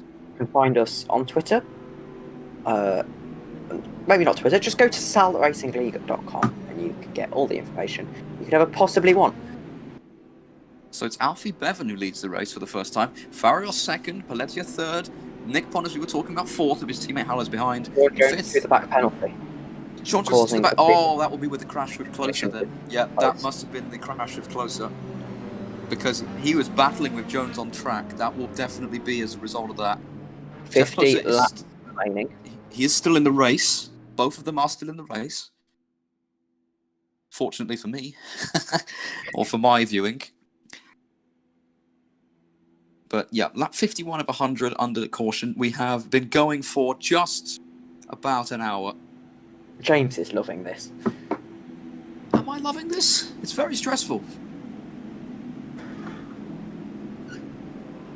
It's This very, is very why stressful this at is times. why I love endurance commentary. You can sit back, you can have a Endurance chat. commentary, yeah, exactly. You just sit back in your chair and you speak very slowly every now and again because there's nothing happening on track. So you can just go into all sorts of stories. You can go on about how you tripped over your curb the other day or how you crashed your bike into a tree. People will listen to it because nothing's happening on track. Might I add, none of those things actually happened. I was just making things up on the spot. And A fake into the pit. oh, someone was off. That was McKibben off. Oh, No, dear. not McKibben, sorry. His teammate Tiffany was off on the left-hand side. At Control the pace, worst control pace. possible time. Control pace given by James Now, Barker, I race wonder, we've director. seen how fired up Pelleter Someone's is. come into the pits to right make at the back. moves. Is she And going to away go we for it? Away we go, smoke in the back. Bevan and Farios have completely left Paletia for sleep there, and everyone behind as a result. The top two have broken away, and Bevan is already being attacked by Farios, who takes the lead. So, for the first time today, the Greek maestro leads. Eric Kubile in the Valley Esports car side by side. Paletia has caught back up now to Alfie Bevan, who's not had the best of restarts from the lead. He's going to be under pressure. Paletia going to go for it on the low side of the Falcon car. They touch wheels again, and through she goes. And this is given a chance for Nick Pond now. If he can avoid hitting the wall, he grazed it with his right front wheel there. And wide again goes Bevan, and Hallows might actually hit him here. And oh no! Race back. There is a race back again. Racing car into the wall, almost into the pit wall, and Jeff Close to screaming past to pick up the scraps once again. Brickyard never fails to deliver. And I saw, oh, that's backwards. Who was that going backwards? That's one of the Falcon cars. As Jacob Reed, I could have sworn he DNF'd more than once. It would have been the race director DQing him and unDQing him to give him a fresh car. Probably, yeah, actually, yeah, you said it For before. incidents that aren't necessarily Yet another caution. Goodness me. Valente, Jones, Gastitz, Divini and Reed are all in the pits as well. Goodness me. How many times? I think that's now 9 cautions. We had that great period of green flag racing, and now, unfortunately, it's gone. Reminds me of the Daytona 24 last week, the actual one. But this might well... It's not quite at the limit yet, but if we get to like lap 65 or something and you get a caution, that might well open up Pandora's box in terms of the strategy. Because if there's enough cautions, or if you're good with your fuel, you could hypothetically go 35 laps. Yes, of course. If you were running and you... Now it's too late. Now it's too late. I think everyone will pit. I know on real life IndyCar, they do a lot of clutch and coast. Yeah, I don't think anyone's going to pit now yet. No one pits. Where they kind of let the clutch hold in and they run it through the corners, and that stops the power from going to the engine, and it really lets you save quite a lot of fuel. It's a good trick to have. The lift and coast is also an option, and if you're running lower engine modes, you can really save a lot of fuel using those 3 as a deadly kind of combo. The trouble is, to be able to fuel save, you have to have a willing field, and, well, this field isn't particularly willing, and they don't really seem to have fuel saving and longevity in their mind, and oh dear. Oh no, that's Nick Pon. You'll rejoin in 3rd. It's been a certainly attritional affair. Yes, it's cliche time, and you always make fun of me, but you're the one who said it first, so... Yes, Don't make fun of me. Yeah, that's all I can say. So, Papa Francis Zenas says, so my just retirement... Call him Francis. just call him Francis. Oh, Papa's just his YouTube name. My apologise. Yeah, my apologies. Francis, my retirement was caused by my sister accidentally unplugging my PC from the power. Oh my... That's the most Francis thing. That's the most Francis thing that could have happened. That only happens to him. I make it. So that's his race done. Yeah, you can see on the timing tower. DNF. I believe it's green. I believe it's green this lap. I still remember my first ever Le Mans stint where my mum brings in a full ice cream she just got from the ice cream man as a treat, and I was you're racing. Yeah, driving at Le Mans. I was like, "What do you want me to do with this? I've got 2 hours to go." And it's in a cone as well, so you can. It's not in a bowl, It so you can. It was actually in a tub. That's how you should. Oh, you're so lucky then, because on the bowl zone you can just take a hand off and munch, or drink. Actually, just let it melt and drink it.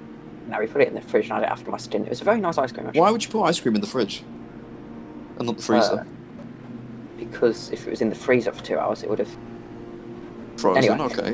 We're going green this lap. Yeah, okay. We'll move off the topic of Tom's interesting ice cream tactics and back to the race. So, Zenas Farias has been Control fast, but he's never led at a restart. Very, very good driver. He's the driver I'd want field away on a caution. What's he going to do? Is he going to do the other thing to the line? I think he might. He's going very close to the line, that's for sure. He is going right to, there you go, he goes just before the line. Hello. And they crash in the back already. One of his teammates has gone off, and there you go, it's the big one. It's the big one on the restart. Oh. Divini involved, that looks like, I think, Platt bouncing about. Divini hasn't got a wing. He's lost his front wing. At the front they continue though, and if those guys behind could get themselves sorted out before the grid comes flying through, we might not need another caution. Has it been called? No. No caution, yeah, because I think those cars can sort themselves out. He left it a bit late. Nick Pon hits the wall heavily! Yes. That's a massive accident for Anthony Nick Pon. He's got to be careful now. And yeah, that was McKibben, who did very well to avoid a crash.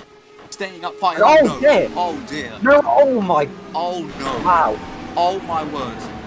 Oh my goodness! I think this needs a red flag. Oh wow! That's a red flag. That has to be a red flag. Oh, Cape Canaveral's on the other coast, and I have never this seen. isn't I it. have never seen anything like that before. Oh my goodness me! That's unbelievable. That's That is- George Whitehouse. That is a new level of. Oh, it's Crash. caused by stationary car, and the race director has just but, mentioned that there's a stationary car, and people still go full speed. Come on, like if there's a stationary, you can see it as well. Just everyone stay to the left, single file, and you make it through. The race director came over the team speak and said, "We're going Someone's caution on the because there is." grass. He said, "We're going to a caution because there is a stationary car on the front straight.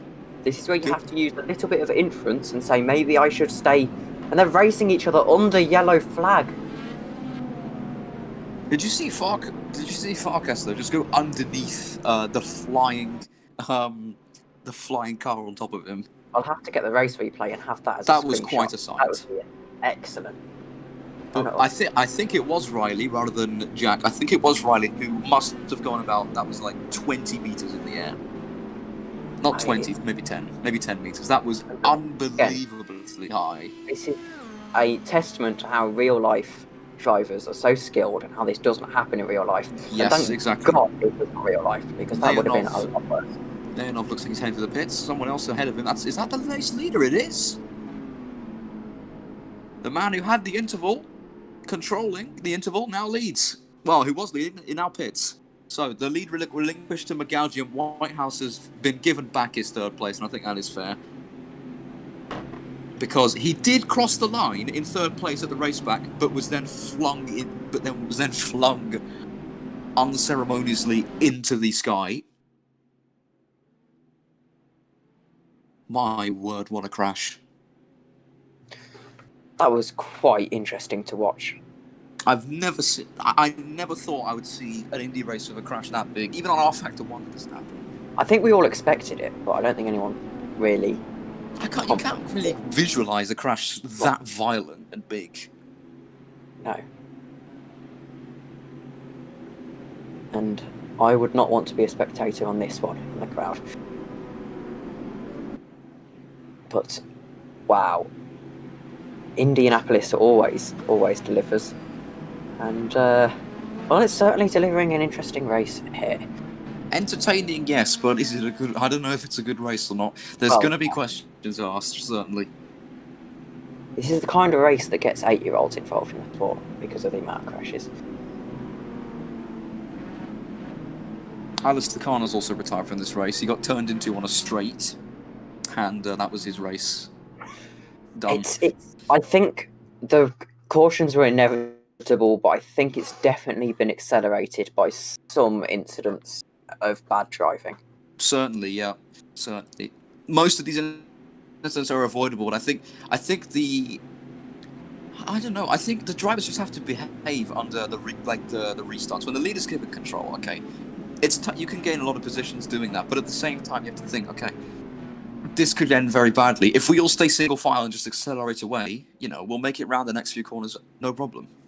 And I'd rather that than have to... You'd probably rather be racing at green flag for 70 laps than, you might gain a few positions, but caution for 30 laps. Because there's always time to gain positions under green flag racing, of course. It's Indy. Green next lap. Oh, next lap. Another lap driving under caution. To be fair to Pellicer, she's kept up there. She's in third. Someone's pitting. 2-3 drivers pitting. So we've got Pellicer third, Hatch fourth, Kumadi fifth, Leonov. So I'll just count how many of the top 10 did bump day. So Pelletier, Hatch, Kumade, Farkas all did bump day. If we get a bump day winner, that would be insane. It'd be pretty special, yeah. And I wouldn't can't count see them against it at staying all. up there, though. I can't see them staying up there. It has to be said. Though then again, this is SRL. It wouldn't surprise me either way. Yeah, we'll see. Jacob Reed, by the way, quietly making his way up into 13th, has DNF'd about 70 times, but is still in the race and is still 13th. And I think he's been involved in pretty much every incident, every big one that's happened. No hacks, just a good pit for him. That wasn't trying to incite that Jacob is cheating. He is. And just interesting to know, look at Farkas. He's been high. He's been on that high side for the entirety of this procession under caution. And I don't know why. Because his tyres will be getting dirty unless he wants to keep them cool. Because I know over he is picking up rubber, but you want to do that at the end of the race, not at the start. Yes, for sure. Or in the middle of it, for that matter. I mean, picking up rubber, that's what caused the Vettel Stroll incident in Malaysia 2017, because you're moving wide to pick up the marbles. You would never do that in a race scenario, though. And it's interesting as to why he's doing it. I'm sure he has his reasons, and it probably won't affect him too much, but still interesting to note nonetheless. If I go Martin Farkas, that is probably just him trying to make it more difficult for himself for the laugh of it. Okay, well, I'll take your word for it then. Or we can always ask him later. But it is a 1-2 for Mankey Racing. Tom Stevens is not too far behind in 10th. Other team Now, a have a car in 3rd. in Indianapolis is very, very impressive. Yes. And I wouldn't be surprised if they hold it, because we saw it with Valente. Their defensive skills as a duo are fantastic. But anyway, they're going green again on lap. And they've gone super early. Paletti completely caught out. Look at that. Start aborted. Oh, it's an aborted start. That's a shame. That's a shame for them, because that was an incredible launch. Completely caught everyone else napping. They were like a second ahead before they even got to the first corner. But it's another lap of driving around in a procession at a lamentably slow speed. And it gives us more time to reflect on the race that's happened so far. So, the front row is Leonov and Reed. They're now 6th and 13th. I mean, I don't know what's happened to Leonov, whether he's just got caught out by pistols, but we really haven't seen much of him since the opening exchanges. No, I think he might just have made a bad pit stop early on and expected it to go more green than it has, and that's just kind of caught him out. And what's happened to Valente as well? He's down to 9th. He was battling in 3rd. He was in 3rd place battling for the lead when the caution for the Jeff Closer, Sean Jones incident was called. Then we had the big one. And pit stops in between as well. I didn't really clock that he's down to 9th. He's got Tom Stevens right behind. Frelick and Platt as well were in the top half at the start. So we're seeing the conflict of strategies is really taking effect now, because Paletia, Hatch, Kumade, Jones, Farkas, they were well at the back, even as we approached 1 quarter distance. Now they're all in the top 10. Well, top 12. We have been now going for an hour and 23 minutes. Yeah, I think there will be a 2-hour limit, but we should make it if they can behave themselves. Which I will hope go they can. and quickly check for you in the why I watch off of Discord, so I have to clean this entire house for visitors as well. So ideally, we could finish as soon as possible. But anyway, McGalgi and Whitehouse with the chance again. Control given. Green flag. Green flag. Green flag. Another great restart from them, catching their rivals out. Wow, that is how you restart a race. Even this time, Paletti would have been paying more attention than the last one. And she gets out of shape, and there was smoke coming off her tyres. And Hatch says, thank you very much, and takes 3rd place. Up onto the podium spot for the Excentra, and now Paletti under pressure from the Netrex car, who I think... Oh, he's trying to go low. He's forced onto the grass. Oh, I don't know about that. And Jeff Closer sweeps through. Now, to use to poorly use a bundleism, I think that was half a dozen of one and a dozen of the other. I don't think there was much in that there. Yeah, I don't know. Well, Closer didn't care. He went from 6th to 4th, no problem at all. And Kumade overtakes Leonov as well. Down to 7th place goes the Netrex driver. And the two Excentas are side by side into the first corner, and I think they should... Yeah, Closer does go through. And oh my goodness me, there was a car in the catch fence. There was a car in the catch fence, flying through the catch fence. It was one of the AFPs, I think, and another one was not far behind. Yellow in sector 1. That was a massive crash. That was a massive, massive crash. Very similar to Jake Dinahan's earlier in the race. And that might be another caution. We're still green. We're still green, fortunately. As Closer all of these eccentric guys have got a bit of a problem here because they got Palesia right behind and Noto up ahead. Because look at the two Mankey Racing drivers just 1.5 seconds ahead of anyone else. And Hatch clearly is not too happy about being stuck behind his teammate, but they should work together here, especially because they've got cars right behind them, closer behind than ahead, that's for sure. Leonov is into 6th place as well. He's overtaking Kumade. That crash was enormous, though. We just saw it in the back of the shot. And here goes Paletia to the inside of Che Hatch. Get a bit out of shape, but through. That's a good move. That was a very good move. That is a good move. So, despite her antics with being lapped, she still clearly can race. Oh my goodness, that was almost a massive accident. That was going off for close as well. Kumade hitting the wall, and she might go past Closer as well. He's going to have the better momentum down the Closer, straight. he loves this high side, does Closer, and he holds on. He absolutely adores the high side of this track. Well, of course, the high side hits marbles, so it's very difficult to hold that high side. But he does it every time. I don't know how. He does it every single time. Maybe full lock and the marbles can't get nicked. Yeah, maybe, I don't know. Well, it destroys his tyres above anything else, so he can't do it too often unless he's got some incredible tyre management idea. As Hatch clips the wall, won't do his tyres or suspension any good. Someone's heading for the pits. I think that's Kumade. I think it is Kumade. And here goes Paletia again to the low side, and again Rosa holds on around the outside. Jeff tends to treat his tyres like a baby. It is quite amazing to watch. And now Hatch fancies a go.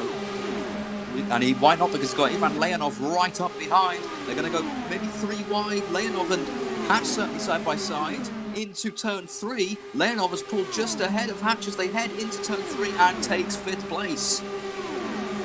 It's another very nice move. And I thought that was Farkas going for a spin there, but he holds it. The two... I actually can't pronounce this name just because my resolution is very good, so I can't even read it. Platt. Owen Platt. No, I mean the team name. Oh. Yeah, Platt is overtaking Anthony Nippon. He's trying to do the Closer, and he's through. I can't even read that team name. Huh. Yeah, I can't see because my resolution isn't good enough to see. Oh no, there's tyre smoke there up ahead. Who was that? That's a yellow car. I don't know which one. I think it was Paletia, because she's lost a place to Closer. Oh my goodness! Oh no! Right on the racing line and nowhere for Radim Kredic to go. Back caution. Just clips the car, and yeah, that is a caution now. That's right on the racing line as well. We'd like to continue our thanks to James Babcock, the race director, who's been superb throughout this race. He's been very, very busy, that's for sure. He's been very, very busy, and he'll probably want a big break after this. We've got roughly 33 laps to go, somewhere in that region. So not long left at all. Was it Kumade who was stuck? I think it might be Eric Kumade who's stuck. We'll see, he's still there. Whoever it is still there at the side of the road. On the racing line, though, it is Eric Kumade's valet. He's stuck, and I think he needs a bump start. Cars can unlap. I'd say bump started by Riley is probably one of the greatest moments. Yeah, bump started by... We need a new hashtag or something. Bump started by Riley. It's brilliant. It's brilliant. James giving a slap on the wrist to that AFP car for grass. Slap himself. Yeah. Leonov's gained a place. He's up into 5th. But again, Magadji and Whitehouse, I said they're great at defending. Great restart. Never look back. They were never in trouble. Now they're in trouble. They might be in trouble again. But if they get a similar restart and the guys battle like they did, no problem at all. And now, remember how I was saying, when you get to this lap 65 range, it kind of opens up the strategy game. We might see cars gambling and pitting. Because even if you're great at fuel saving, you probably can't make it to the end with 32 laps of fuel. We'll see. If you pit now, you could quite easily make it. Alessia's in. I'd say. That's Che Hatch. Oh, he's faked it. Has he faked it? No, he's committed. Che Hatch is in as well. As is Martin Farkas. They love a late stop, don't they? And the two Pink Frog cars coming in. Someone crashed at the background, but the two Pink Frog cars of Riley McKibben and Jack Deviney also pitting. Mr. Keyboard Man and Mr. Bumpstart. And of course, the biggest pity of this game is that you don't get to see the pit crews and get those amazing... How about that for a pit stop from Hatch? Oh, Pelletti's had a stinker there. She's been passed by both Hatch and Farkas in the pits. Of course, Maybe one of my greatest issues with any game is that you can't see other people's pick through on the broadcast, and it's so disappointing. Yeah, it looks a bit awkward as well, where you see the cars kind of levitating in the air for about 10 seconds.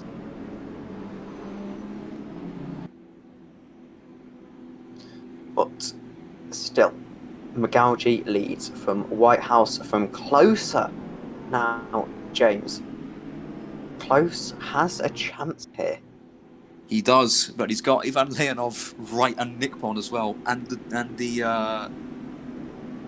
I need to. Sorry, Ernest. Can we have a look at this thing so I can get it? I can get it sorted. Now, my wonder about the driver that wins this race. I wonder if they're going to go and get themselves a glass of milk. I think you're obliged to if you win an Indy 250. Maybe. I think you need to. Yeah. Maybe I think half the distance. It's probably necessary. But yeah, this is it's becoming crunch time now. We've got 30 or so laps to go. I think we're going green at the end of this lap. Question mark? We are, yes. Yes, okay. Still waiting for control. So the last car left in the race is Riley McKibben and Jack Deviney, right at the back of the field.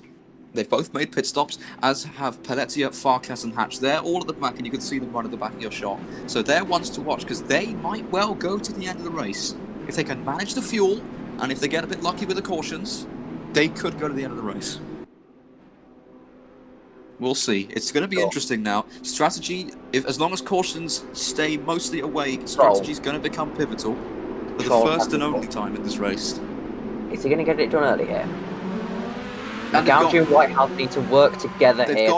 They've already gone very early, and that was nowhere near the same level as the first time. Closer is right with them as they come into the first corner. Leonov, you can't say the same for him. He's under pressure from Anthony. Nick Pond right behind. Platten, Frelick, the two teammates linked together, and Nick Pond already fancies a move on the Netrex car. Can't find his way past now, and he's compromised, and he might lose some places here now. He's going to get swamped. And Whitehouse both need to do here is Close goes to the lead. Closer's going for second place at least, and he's got the lead. Both of them into the lead. Goes it sounds again. Now he's been in this position before. He's been in this position before with the same two drivers behind him. He needs to make that a sensor car as wide as possible. This is where you can. This is going to be a lot. There's going to be a lot of switching here. But Closer again. He loves his high line. I don't know how he has so much grip. Keep his foot in and maybe just work with these guys. He's got to be careful. He doesn't leave the door too open for Whitehouse. Has got a great run here. Whitehouse is going to work with his teammate to try and get that line. He doesn't want to go for it. If they go 3 wide, it's too risky, and Closer is going to overtake again into turn 3. This is where they need to all collectively just do a bit of fuel saving. They can get to the end if they all just calm down now and wait later. Whitehouse is being a little bit slower than these two. He's a bit further back, but he's going to get the slipstream down this straight. He's not going to go for a move. I don't think he's stupid enough to go for a move on his own teammate when they're already battling Jeff Close. I think that's what Jeff Close would want though. And Close is just going to not enough corner speed from Whitehouse. He's got the speed down the straights, but not through the corners. Jeff is going to open the door slightly, but close it again. And these guys don't worry about any threat from behind. There's a 1 second gap to Platt behind. Whitehouse got a great run. I think he's. They have to work together because if they go side by side, just the two teammates, Closer steam eames away into the distance. They have to be careful. Another caution, another one. Now, I think Charles Kamau's been involved in an incident because he's flying. This is where Tumbling. Oh, here we go. Who's going to be in the lead? It's going to it's Magauji. I think it was Magauji. Yeah. That's as close as you're ever going to see it. I think. Someone's gone off. I think that's Magauji. Just. Oh, that's close to lagging into the wall. Okay. He's lagging all over the place. No, here he is. He's back in second. Yeah, I think it was Magauji by literally 1,000th of a second. But wow, that was impressive indeed. Magauji just got it. I've seen the replay. What? My word. But that is just a taste of what we're going to get towards the end of the race. And I hope we see those 3 battle. Now, here's the interesting call. Close is in a good position here. Jacob Reed's in 6th. Jacob Reed is in 6th place. If He's Magauji, ahead of Leonov. this is where Close and Whitehouse need to just copy Magauji. If Magauji pits, they both need to pit. And I think that goes for everyone further down the field. Hopefully this caution doesn't last too long. Look, Ferreras has retired. What happened to him? He was in the lead at one point. We completely missed that. He retired from this race. That must have been a while back. Heavy on the brakes there, further back in the field. So it's Magauji from Close, from Whitehouse, from Frelick, from Platt, and then Jacob Reed in 6th position. Hungry for a win. Look at the ground that the two Pink Frog Motorsports cars have made up. From the very back, look at Davini. You can see him in the foreground, your picture. Up to 15th place out of 24 cars. Pelletier has now retired from this race, and in comes a lot of cars. The top 5 all pit. Top 5 is Reed. So Jacob Reed, believe it or not, now leads the Indianapolis 250 again. Jacob knows how to win races, and I wouldn't put it past him to green to finish now. Green to finish. I went for something, and then it just didn't work. Just leading the rest of the race, you could say. Yeah, I tried. Lights to flag. I mean, he's 73 laps to it's not really lights to flag, is it? Because it's over. No, it's not. No, because lights to flag is literally start to finish. Yes. That's the only way you get a grand. I should have just said lights to flag, and everyone would have known I was. Anyway, so. It's the only way you get the Grand Chelon. If you get pole, lead every lap, including 3 pit stops, set the fastest lap, and of course win the race. Grand Chelem, Grand Slam. Oh. Everything is French, okay? Grand Prix is French. FIA is French. Everything's French, okay? Fédération Internationale de l'Automobile. de l'Automobile, right. Fédération Internationale de l'Automobile. There you go. Guess who lives in... Yeah, okay, yeah, it's an official language here, fine. Continental Europe, that is. I have literally learnt French for 2.5 years, okay? Allow it, alright? I had to work hard to learn. I had to learn French to a level where you could. In this lap. Where you could. It's the A2 levels. You have to kind of. You couldn't live in the country, but you could. I suppose you could get along and help with your languages, though. I had to get to that level in a month. But anyway, enough about me flexing about my multilingual status. Laps. Yeah. We're now. Just over 3/4 distance done. I know it's slightly more than 25 laps, but 3/4 distance done. And it's been an hour and a half. It's already been an hour and a half. We could be going for 2 hours. Can we give a mention to Ernest Lappins? Because he's been on the camera for an hour and a half. He's been doing nothing but pressing buttons on his keyboard. And he's... For that last hour and a half. And away we go. Away we go. Jacob Reed, Leonov and Hammond. But Jones has been caught napping here. Look at the gap that the top 3 have to the cars behind already. Much like in Indy 2019 with Pagano, Rossi, and I can't remember who it was. They flew away from the rest of the pack on their battle for the win late on. And Hammond already getting feisty here with Leonov. They're practically inseparable as they're side by side further back. And Hammond couldn't get the move done. Now, the first race I commentated on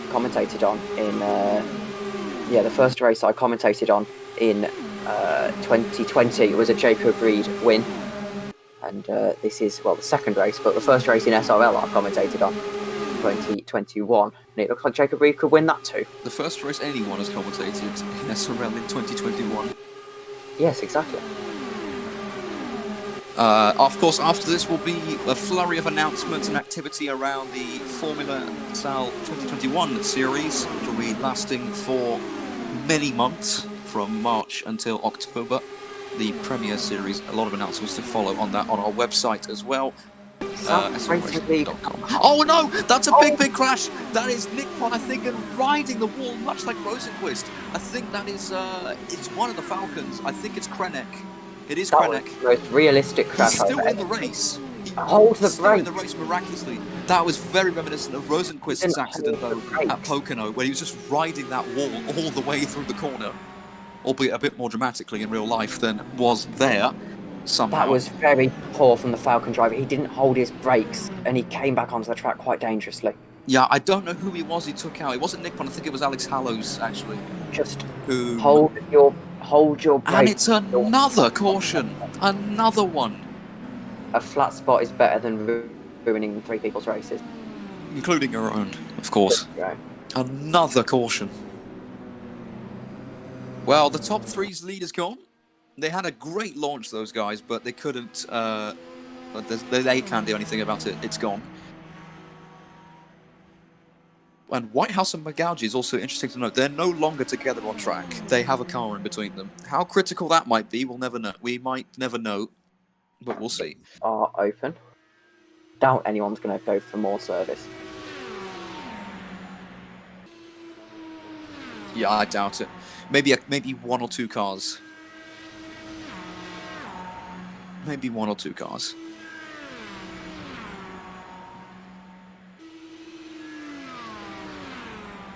And there's not really much we can say, other than there's been a lot of cautions, a lot of shuffles of the grid.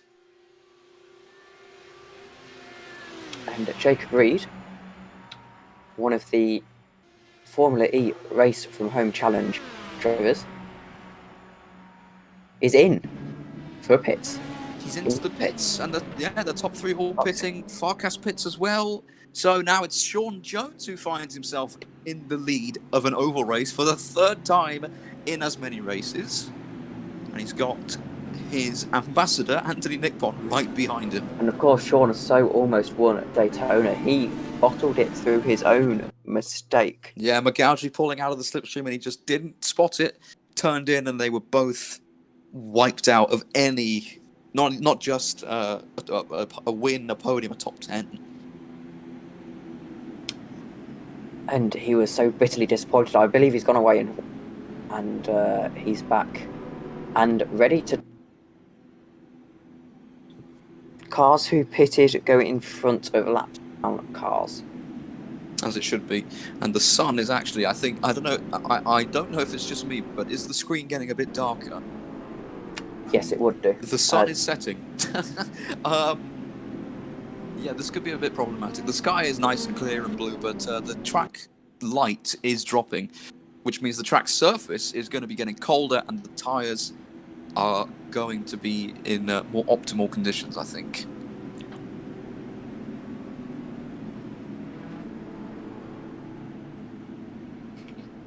Jessica Pelleter being micromanaged. And can I just say, I just had the most wholesome moment of the entire race. It's Riley bump starting. The mailman just came in. We made awkward eye contact. I'm screaming into a computer. We just do a nod of acknowledgement, and just kind of stand there awkwardly as I'm talking into a screen. Oh, because you're in your garage, aren't you? Well, it's a conversion. It's not actually a garage. But yes, it does. You do have to make awkward eye contact with me if you want to go and knock on that door, as it is green this lap. It is green this lap, yeah. 2 AFP cars at the front. Stevens, Magauji, Whitehouse all have a car in between them, but they're all in a shout. And if they can get in order, then expect them to advance quickly. Watch out for Valente, Hatch and Khan, 8th, 9th and 10th as well. They're fast, and oh no, this is getting bad. Look at the amount of bunching that's going on. Yes, they're supposed to be in single file. They're supposed to be in single file as the race gets back underway. Jones and Nick Pont, great restart between them.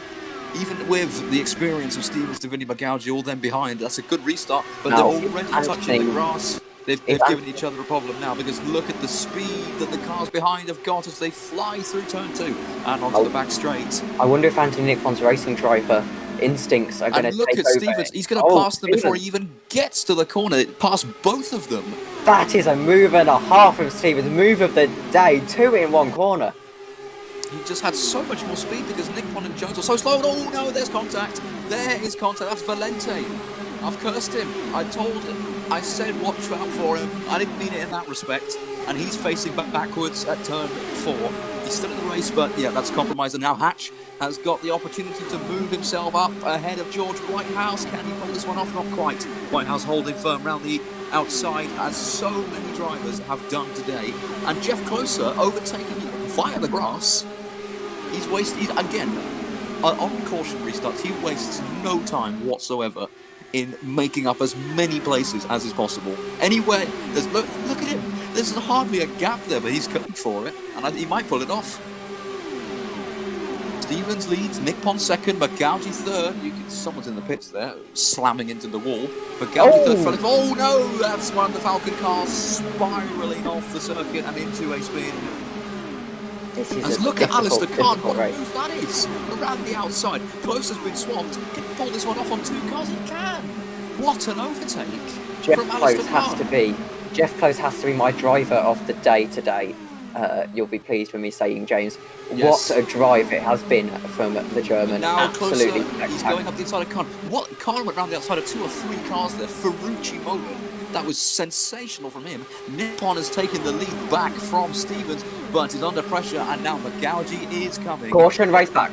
It's a caution, race back. They've just crossed the line. Oh, that's why. Ooh. That's why. That's 2 Falcon cars, both involved. Now, without slandering anyone, there seems to be a common denominator between a lot of... You cut out there, but I think I know what you wanted to say. Yes. I said there's a common denominator between quite a lot of these crashes. Yes, and Anthony Nippon, well, I thought he was going to get swamped. He's going to lead for the next few laps at least because it's caution. So he leads by about 2 seconds as they come across the line. It's going to be close between the teammates. Is McGoughey going to steal another one at the line, and he does it again. Owen McGoughey. Jones has dropped down to 7th, a poor restart from him. Having led, he was very, very compromised. Yeah, Whitehouse 8th, Closer 9th, Bevan 10th, Khan, I said watch out for Khan, and Hatch as well. Hatch up to 5th. Brilliant restart from Jay Hatch. I thought he'd drop down the order again, but no, he stayed up there. So the ones I said to watch, one stayed in position, one's up to 5th, and one's at the back. Yes, it's... And oh no, someone's going in way too quickly. That was an accident waiting to happen. Who was that? That's one of those. I hope my brake bias is set forward moments. Yes. Oh my goodness, that was dangerous. I mean, again, come on. You can see these cars 4 or 5 seconds before you come anywhere near them. Snap on the brakes. Don't stand on the brakes. Just lift off. You'll slow down in time. Or if you really want to be shown on stream, just send it into the back of them. Yeah, if you're really wanting to feature, then yeah, that is what you do. At least your sponsors will get coverage then. Anyway, Nick Pond from McGoughey, the league owner, is leading. Yeah, he's his own leading. race. Yeah. Can I just say something? I'm quite. In other news, for those who watch football, Takumi Minamino has scored on his Southampton debut. Anthony Nippon could get into a situation here where he's going to have to write a congratulations post to himself. To himself. To himself. That would be quite awkward. And, all right, so this is roughly evenly split. Half the field's pitted, half hasn't. It's on the eye at least even. So we now still wait for our last 18 laps to be run. 2 hours we have been going almost now. We started at 2 o'clock and it is now almost 4 o'clock. And I have to say it's been a very good use of a day sitting here in the commentary box, the virtual commentary box. Yeah, it's been a bit annoying at times how many cautions we've had, but we're still here. Listening to real life sports, this method of commentating is actually becoming the actual norm in the last year or so. What, virtual Many commentary? people yeah, I saw the cricket have been doing it for the radio. They've literally had, like us, they've had the TV broadcast up and they've been commentating on that. Okay. In completely different locations. Although not quite cross-European. COVID safety. But yeah, that's what it is. And here we go again. Okay, it's not Magausi and Whitehouse. This time it's Magausi. Oh dear, so there's 2 cars doing lawn mowing. 3 cars doing lawn mowing. That's very much for the cameras. And we appreciate that. Just don't spin yourselves out. But yeah, it's not Magausi and Whitehouse this time, but rather Magausi and Stevens, both up front in the lead. Now, we've seen how good these are at pulling away. Let's see if it happens again. Pletty's coming in very hot here. This lap. I was worried she wasn't going to get that slowed, but the car slowed down. So everyone's here. I want to say this is our last caution. I hope so. I certainly hope so.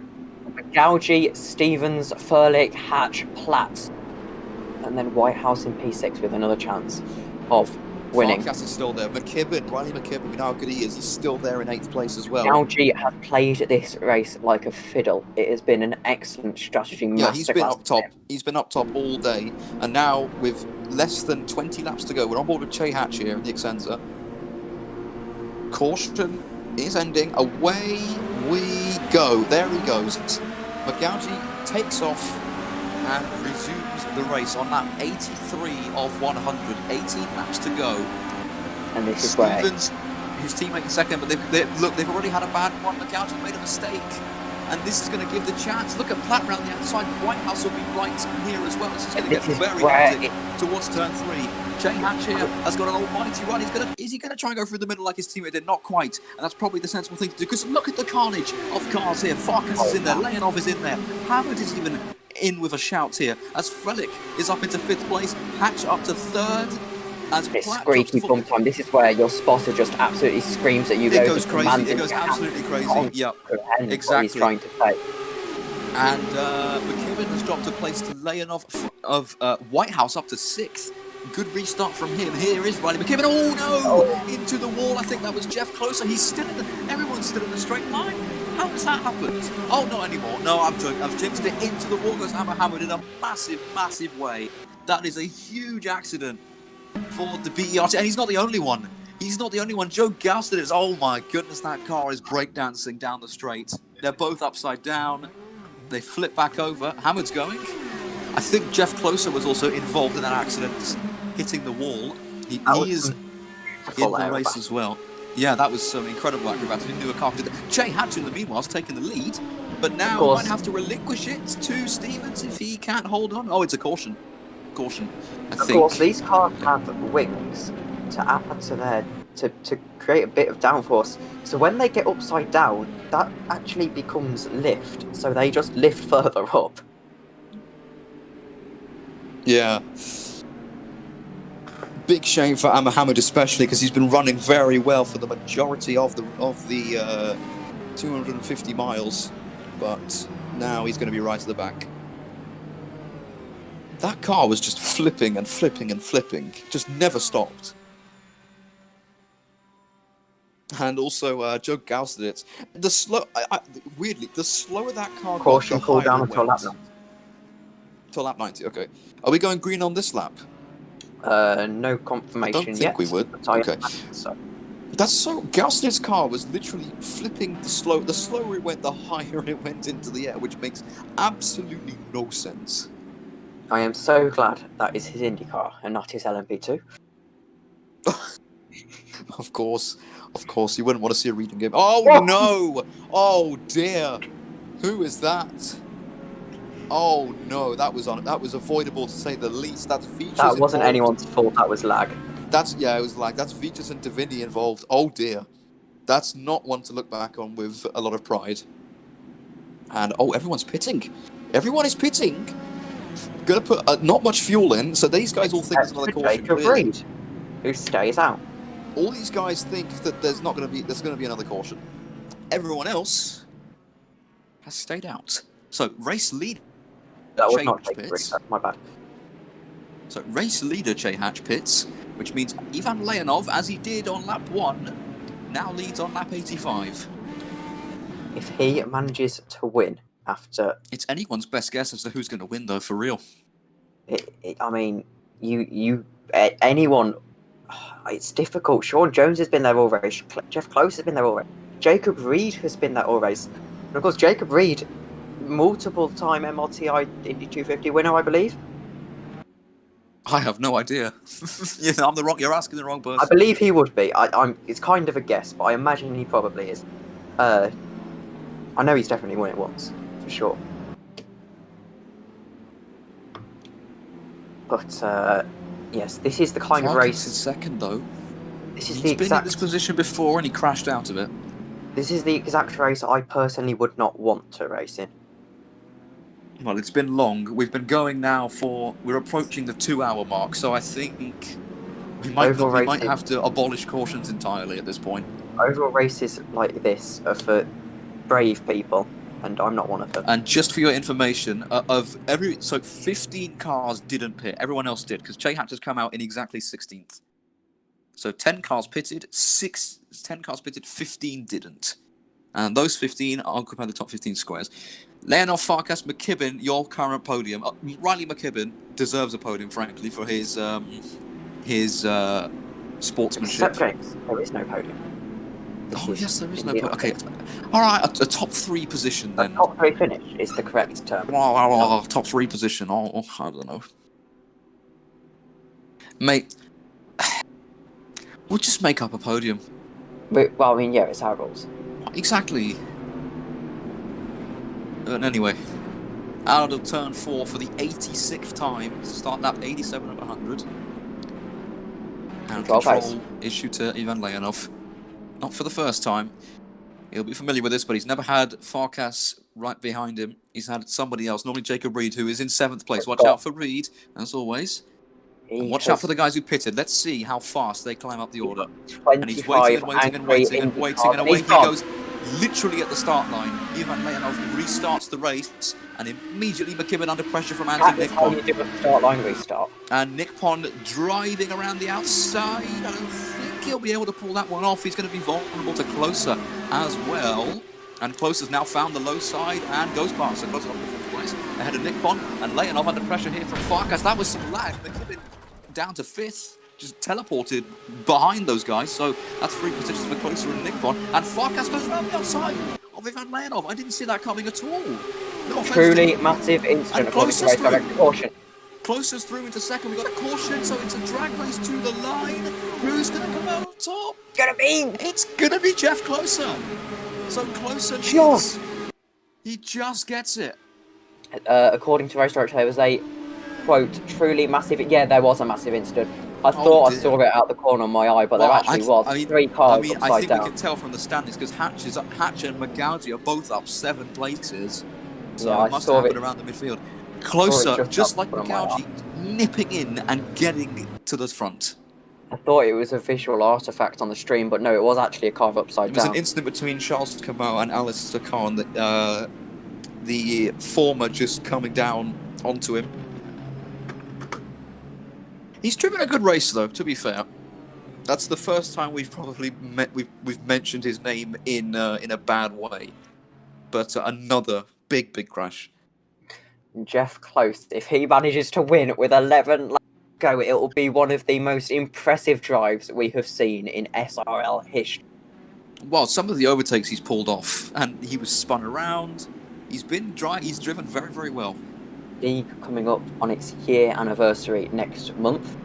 Back all those months ago when we sat down and we created this Discord. The merging of 2 R-Factor 1 leagues and the expansion beyond that sim. It's not been easy. There's been turmoil and problems all the way, but we're still here. And McKibben keeps lagging. Oh no, and now he's been spun round. This guy does not get the.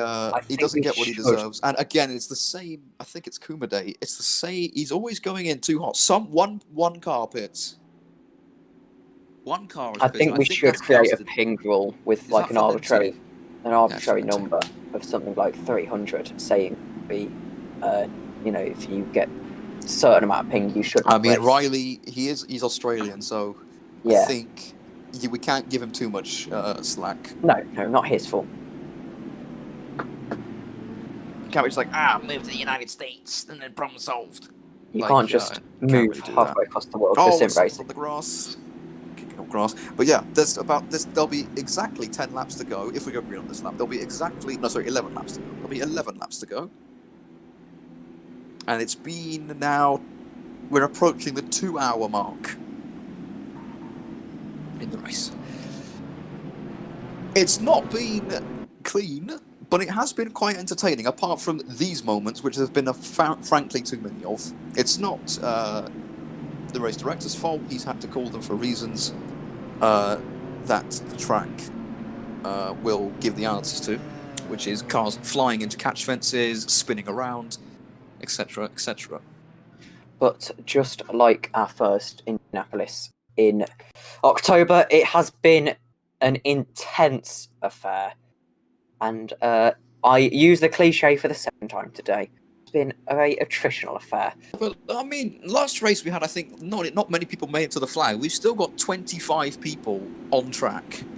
We've got 25 people on track. Which is over double what we had last time. So More that, importantly, I think, is an achievement. We are showing that even when you've had some torrid luck, you just drive incredibly well, you can get up there, as Jeff Close is showing. Green at this lap. So this is going to be the most important restart of Jeff Close's life. We've got 10 laps so far. Watch out for the guys who pitted as well. Hatch, McGougy, Bevan, these guys, they all pitted. Stevens, Frelick, they all pitted. I don't believe Jeff will have to pit again, though. Yeah, I don't know if these guys will have to pit again. And Closer, is he going to go early? Or is he going to go right to the line? Closer pit on the lap 75 caution, so he will not have to. Provided that his fuel provided his engine hasn't developed a leak or something, or as a miscalculation of the fuel that he put into the tank, and he's waiting right to the line, and away he goes. That is a brilliant restart from Jeff Close. It was a little bit... They're 3 wide behind. That's exactly what he needs. Leonov is trying to gain the time. You can see another Indy victory slipping through his fingers. He needs to clear these guys ahead and get to Jeff Closer as quickly as possible. Nick Pon second, Farkas still third, Reed up to fifth, Jones sixth, Veach seventh, McGougy eighth, Hatch ninth, and Riley McKibben already up to the top 10. So a poor restart from Bevan, who's dropped a few places. Is Jacob Reed now, who's also in contention. Anyone is in contention for this. I think Jeff can have this in hand. You can defend for 10 laps as they roar down the main straight for the 92nd tour. That was a little tap of the wall there from Kevin Veachers. But everyone, there's no caution. He's under pressure from the AFP. That's Nick Pon. He's gone for the lead. Nick Pon has gone for the lead and takes it. The league owner is into the lead of the race. He might actually have to say congratulations to himself if it stays like this. You're on board with the number 27 at centre of Jeff Closer. It's smooth through there. Nick Pon to the low side, and here comes Leonov. He's too far back on this straight. Leonov's going to work with Close actually to get that momentum through the next corner, and that's going to really help him. Closer loves this high side. Let's see if he can pull this one off. Nick Pon is through. Nick Pon's ahead. But now onto the front straight, and again Leonov, I said he might not get it on the back straight, but on this front straight he could be a factor. He's defending very aggressively, and Jeff is through. Look how fast he's coming at these guys. Closer to the high side. Leonov, he's made a mistake in that. That's going to cost him Farkas his third position, and maybe what has cost him a lot of positions. He's down to 7th. Nick Pon still leads only just so this is where everything goes out the window. You don't need to fuel save anymore. You just need to go and They're go still and go. Neck and neck up front, and Close has found that he can't find a way through. And Farkas Closer hit the wall. Race back to caution. We have a race back. Okay, that Closer hit the wall, and that's not going to do his car any good. It's going to be Anthony Nick Pon who leads, and Closer's going to get mugged by Sean Jones. Oh no! Oh no! Right at the line, and a front wing flies off as well. Massive crash right at the end of the race back. Someone's still in the catch fence. Whoa. So, lap 95 is it? Nick Pon, Farkas, Close, your top 3. Sean Jones as low as 5th, still has a chance. So who was taken out in that crash? If we can find it, who was the one flying through the air? Because in theory they should all get their places back because they crossed even Leonov. Oh my word! He's still got a front wing somehow. Yeah, that is what Jacob Reed was the one. Not so lucky. No front wing on the Valence. And I mean, they should get in theory. Oh, that's some lag. In theory, they should get their places back because they crossed the line. The rule is on the race back, you line up in the order you cross the line. They might have crossed the line flying through the air upside down, but they still cross the line. So surely they get their places back. I don't know how it works. Jacob and the two main contenders, the guys who started on the front row together, Ivan Leonov and Jacob Reed, both taken out in a spectacular accident. I believe this will actually be the last caution now. It has to be. I think, yeah, if we have a cool down as well, I think this will be the last one. And for the sake of the racing, it should be the last one. So if there's no time for mistakes anymore, is anyone going to pit? I highly doubt it with 5 laps to go. They're all thereabouts. And yeah, no one's pitting, unsurprisingly. So bad for Jeff Close. Oh, one person is, 2 people. After this amazing drive. But you'd also have to, you'd feel happy for Anthony Nippon, Farkas and Jones and McGaugy. All these drivers deserve the win. I feel happy for practically anybody who wins. I'd say Sean Jones is the grid penalty. Sean Jones is a back to the grid penalty? No, had a back to the grid penalty. He had, earlier in the race. He did have a back to the grid penalty, that is true. Close has recovered from the incident that dropped Sean Jones to the back of the grid when he was spun out. Farkas has recovered from that spin and that major accident as well that resulted. The only one in this race who I say has been incident-free is Owen McCaughey. He's been in the top 10 for the entirety of the race, and he's never put a foot wrong. He's still in a chance of winning, but the laps are counting down. We will have a 6-lap shootout.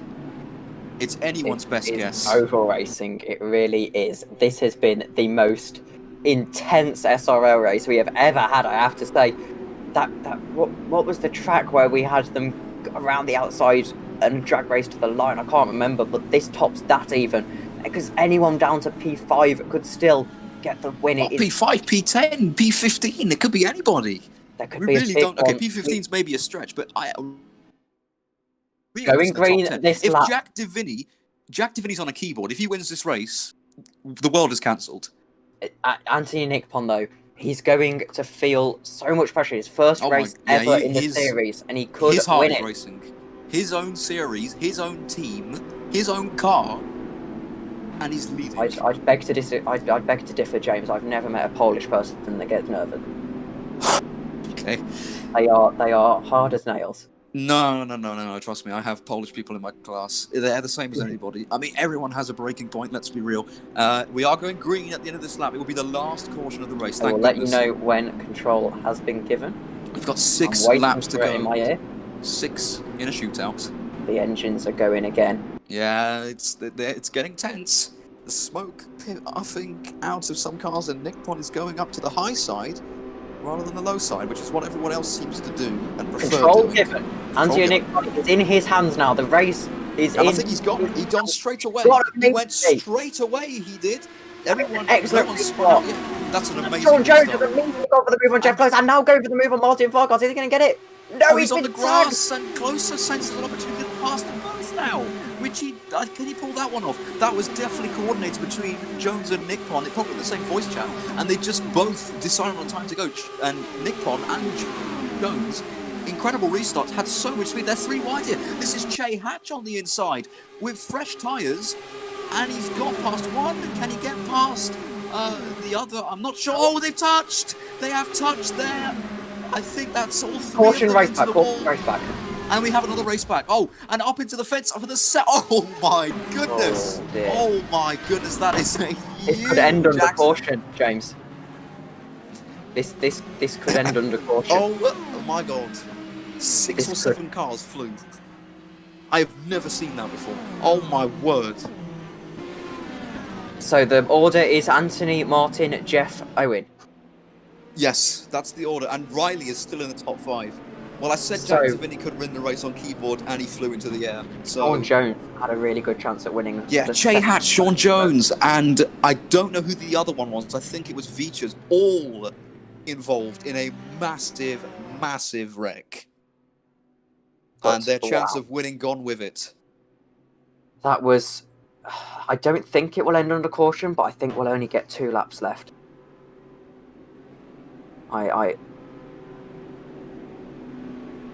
I think it'll be 2 laps at most. There's 4 remaining, and I imagine we'll have another 1 under caution, which would leave us to 2. So yeah, think that's how it's going to work out. Sorry, there's half remaining, so you know what I mean. Oh, it's going to be tense. It's even more tense now because we have a shuffle. Oh, is that a box man? Surely not. No, surely not. Yeah, you don't pit with 3 laps to go. Oh my, look at Maybe Jack they Diviney. do. They are pitting. Okay, they're pitting for damage, I think. Yes. Jack Diviney is stuck. He's wedged. He's wedged in between the pit walls. And the difficulty there is because he's moving, he can't actually escape. So they're just going to have a face full of smoke. That is quite the sight. Jack Diviney is just stuck in between the pit walls. Because that's going to be a longer caution. It will have to disqualify him. There is a car in the pit wall. I have never seen that in my life. We've said that a lot. The pit wall. We've said that a lot. That's astonishing. The Discord chats are going crazy about it. Are they? I've never seen so many lols.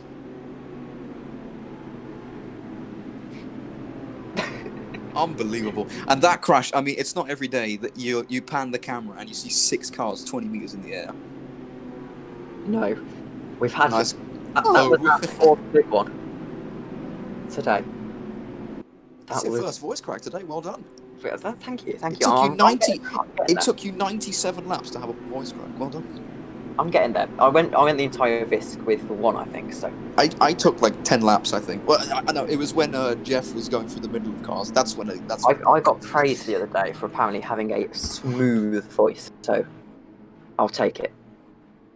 Let's agree to disagree. Yeah, let's agree to disagree. Yeah.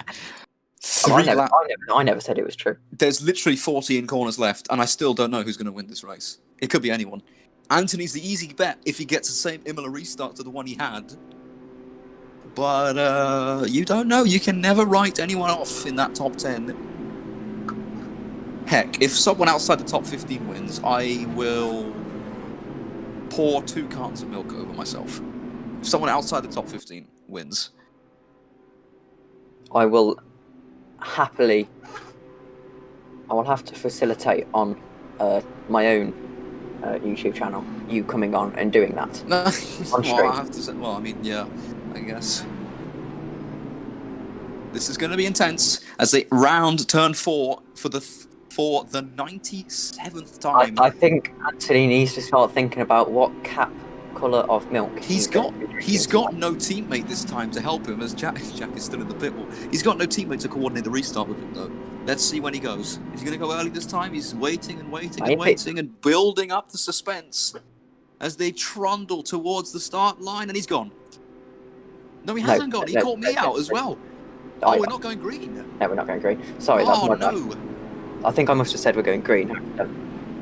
It's going to be a 2-lap shootout. Yes, sorry, no, he said there was one more. I forgot to mention it because I was listening to you. So it's going to be a 2-lap shootout. 2-lap shootout. Oh, and it takes a couple laps to set up a pass. Anthony, I tell you what, even though he's winning, this is the worst feeling possible for Anthony. Because he's got everything to lose. And if he looks behind him and sees 24 cars, I'm going to have to write his wall now. So he doesn't have to. So I'd like to see if someone later in the race can go through and see who made the most pit stops, because there's been like 60,000 pit stops today.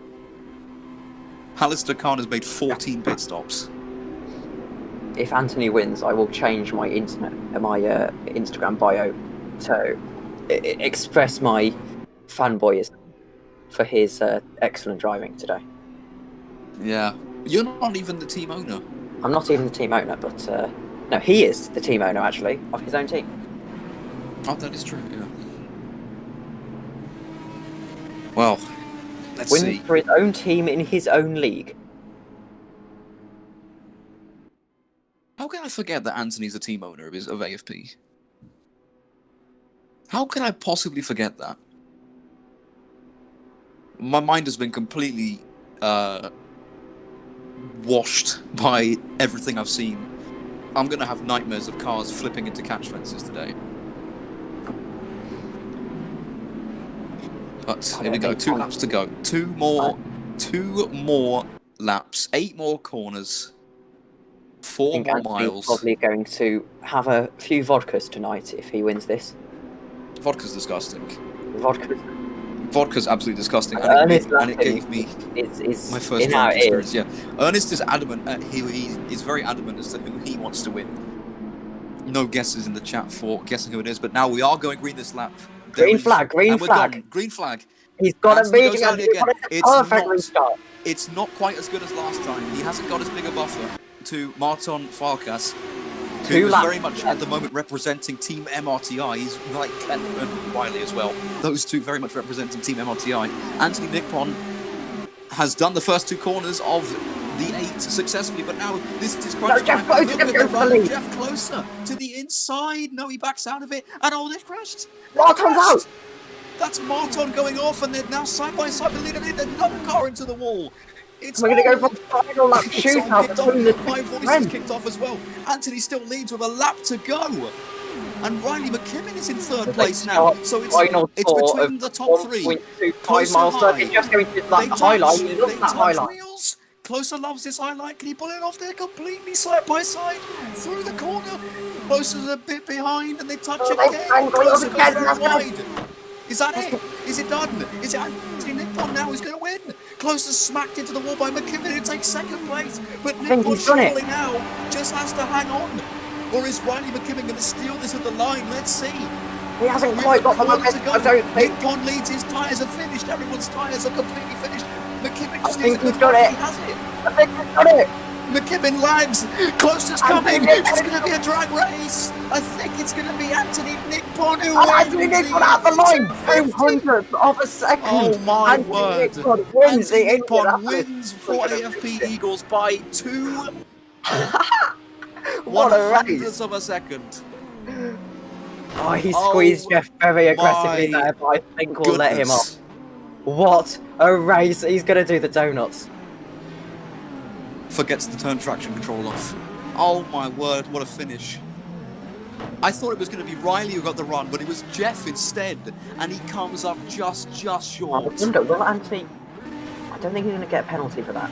I don't think. He moved very late, to be fair. He moved very late. I don't know if Jeff would have got it either anybody else. Jeff's doing donuts too. I think, to be fair, they'll probably just speak to each other and be like, it's okay, it's just a bit of fun. Oh my goodness, flying in and crashing there. Oh my goodness. But yeah, here are your unofficial results. Anthony Nippon victorious in his own race. Jeff Closer 2nd, only just. Riley McKibben rounding out the top 3. What a race. What a finish. Oh yeah, what happened to Owen McGaugy? 17th. Must have been caught up in that massive accident. And then, oh my god, that's a lot of DNFs. That's a very, very big list of DNFs. That was, hands down, the best race of SRL history. Best finish. I wouldn't say best race, best finish. Definitely. 200th of a second, 250 miles sorted by 0. Yeah, and I don't know if we're going to have time to interview, because I think Ernest, fair play to him, he's been on cams for 2.5 hours. And I think he deserves a break. Going for his own drink. Yeah. So we won't have time for interviews or anything, but massive thank you to everyone for tuning in and for your company. Thanks to the drivers for making it to the end. And it's on to now the first long actual series on our Factor 2. Willisau 2021 Formula 2 cars. Be sure to keep updated on that. But for now, I say at salracingleague.com. You forgot the plug, James. Disgraceful. Oh, yes, yeah. www.srracingleague.com for all the details you need. A Discord link, a informative update on what's going on, and articles. The Discord link is also in the description. I'll post it in chat quickly for you all. If you give me 1 second. There you go. Yeah, I guess we would. Thank you all very much for watching. And I'll let James outro. But it's yeah, alright, so I've already done my outro, so yeah. Thanks for watching, guys, and we'll see you in 2 weeks' time for pre-season testing for